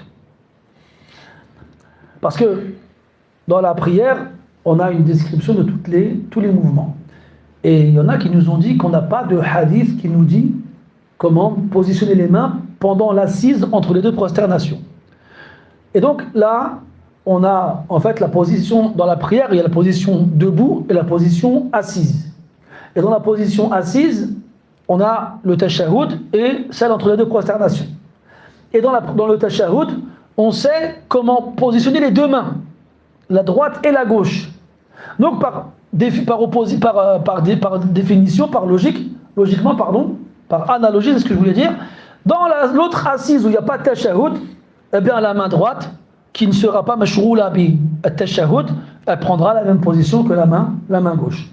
Donc ceux qui disent qu'il n'y a pas de dalil, qui nous disent comment positionner la main droite, hada fihi nadar. Wa yaqulu rabbi ighfir li, et il dit ô Seigneur, pardonne-moi. Et ça dans le madhab c'est obligatoire de dire rabbi ighfir li à ce moment-là. Obligatoire une fois. Et le kamal c'est 3 fois. Le kamal c'est 3 fois. Et si wa in zad fala karaha. Et s'il va au-delà de 3 fois, il n'y a pas de mal. Notre qaïda, c'est qu'il n'y a pas de silence dans la prière. Donc si tu pries derrière un imam qui fait la prière lentement, et que toi tu as dit 3 fois Rabbi ghafirli, et qu'il est toujours assis, ne reste pas silencieux à attendre. Continue. Dis Rabbi ghafirli. Ou bien tu as un autre dua qui a été rapporté, où il y a 5 choses à dire après Rabbi. Tu dis Rabbi ghafirli, warhamni, wahdini, wajburni, wa'afi. Ma'a khilaf fi tartib. Et tu n'as pas le droit de dire autre chose que ces 2 formules-là.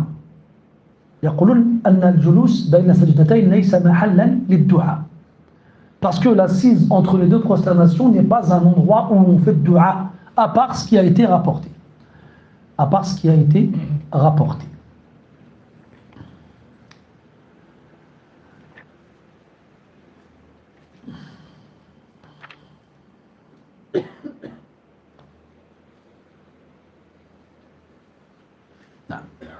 Après, il dit, rahimahullah, wa yasjudu thaniyata kal-oula.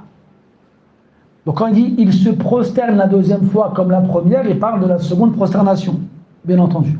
Il se prosternera la 2e fois comme il s'est prosterné la première fois. C'est-à-dire, dit, Allah va pas seulement en quittant la position assise, de façon brève, il ne lève pas les mains.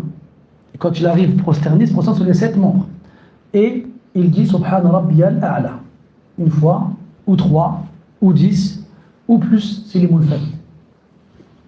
Et il y a une hikma jalila, une belle sagesse, concernant le fait que dans la prière, on ait 1 ruku' et 2 sujud.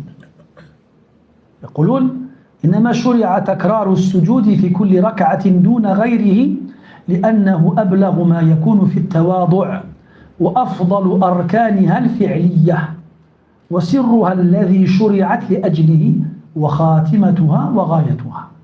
Donc pourquoi est-ce qu'on s'incline 1 fois mais on se prosterne 2 fois? C'est parce que c'est la position ultime dans le fait de s'humilier et de se rabaisser devant son Seigneur. Et c'est l'action, le pilier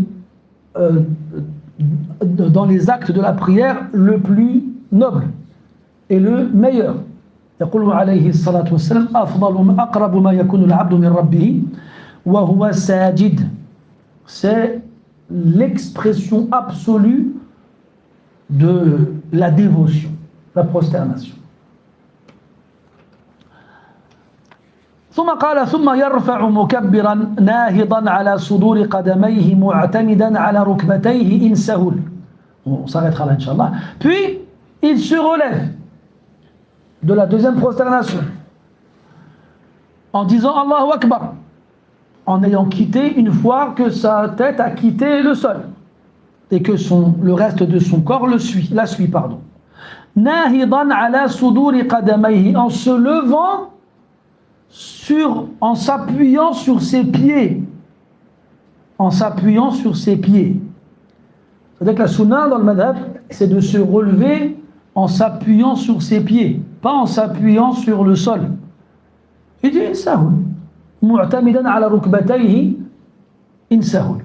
Donc il se lève, en s'appuyant sur ses pieds et en se reposant sur ses cuisses, sur ses genoux. D'accord? En se reposant sur ses genoux, c'est faisable. Insahul.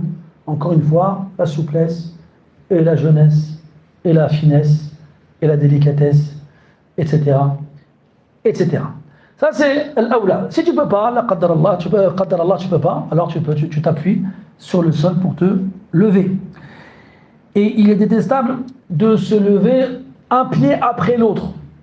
Je sais pas si tu as déjà remarqué, des fois, il y a des gens qui font ça, ils se relèvent, déjà il se met sur les genoux, il est debout comme ça, puis après il lève le pied droit et enfin le pied gauche. Il est détestable de faire cela. وَلَا يَجْلِسُ لِلِاسْتِرَاحَةِ إِلَّا لِلْحَاجَةِ.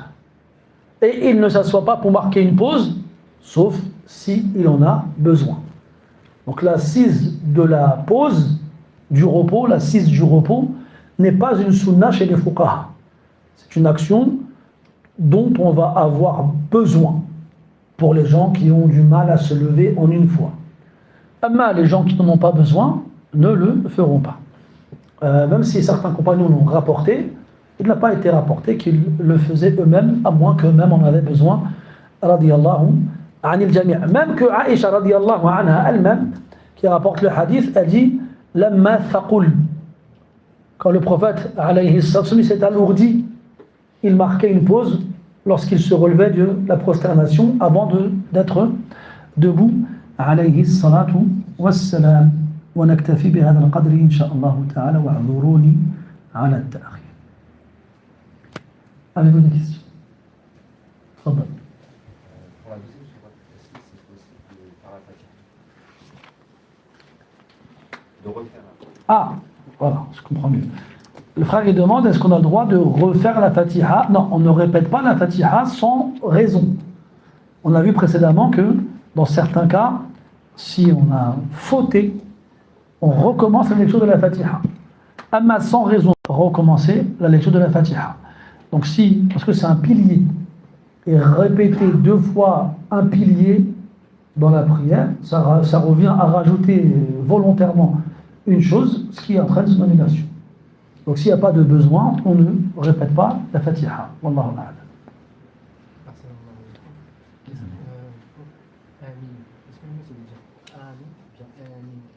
Ah oui. Pas l'imana. Tarqiq. Tarqiq, c'est quand ta fatha, elle ressemblera à l'accent aigu en français. C'est pas un A, c'est pas un E, c'est entre les deux. L'imana, c'est plus proche du I. Donc le mieux, c'est que c'est un A qui n'est ni grave ni aigu. Amin. Allahu alam. Le calme. La dernière fois, on avait vu où la personne qui prie devait regarder.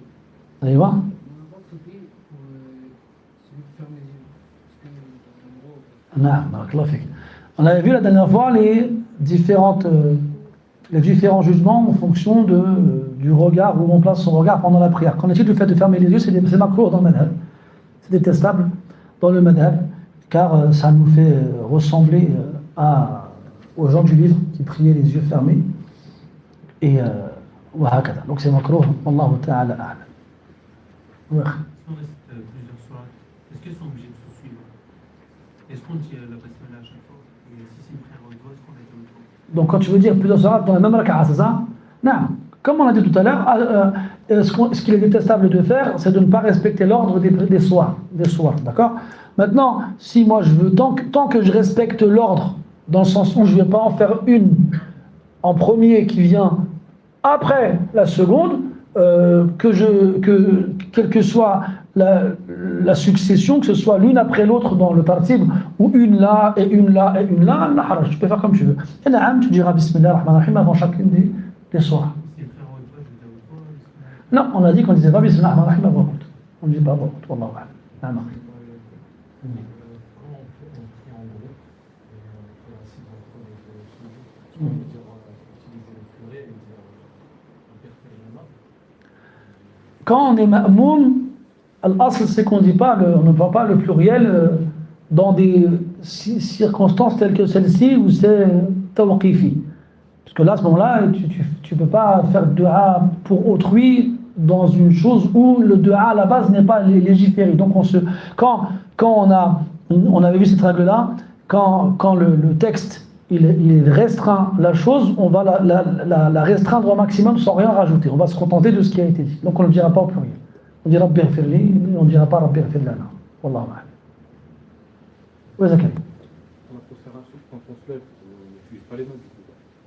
On les utilise avec ses genoux. On appuie sur les genoux. C'est ça. Donc tu te relèves, toi tes pieds à la base tu étais assis dessus, et donc tu vas tu vas te redresser en t'appuyant premièrement sur tes pieds. Ensuite, tu vas mettre tes mains sur tes genoux et t'appuyer dessus pour te lever. Pas les mains sur le sol. C'est mieux, tu as le droit de les mettre sur le sol, mais si tu n'en as pas besoin, le mieux c'est de s'en passer. Non, C'est quoi le jugement de prier derrière un imam qui va réciter la Fatiha en Warsh et une sourate après en Hafs.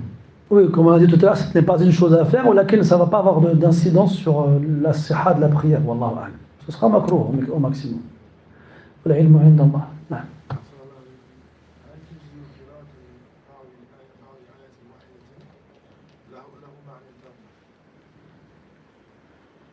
لا أدري.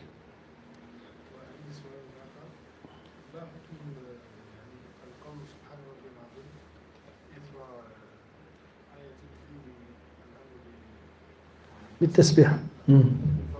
لا حرج، لا حرج بذلك لأنه امتثال الأمر. إذا قال الله فسبح باسم ربك العظيم فقلت سبحان ربي العظيم امتثالا للأمر في غير موضع الركوع أو السجود لا يضر هذا إن شاء الله. الله أعلم.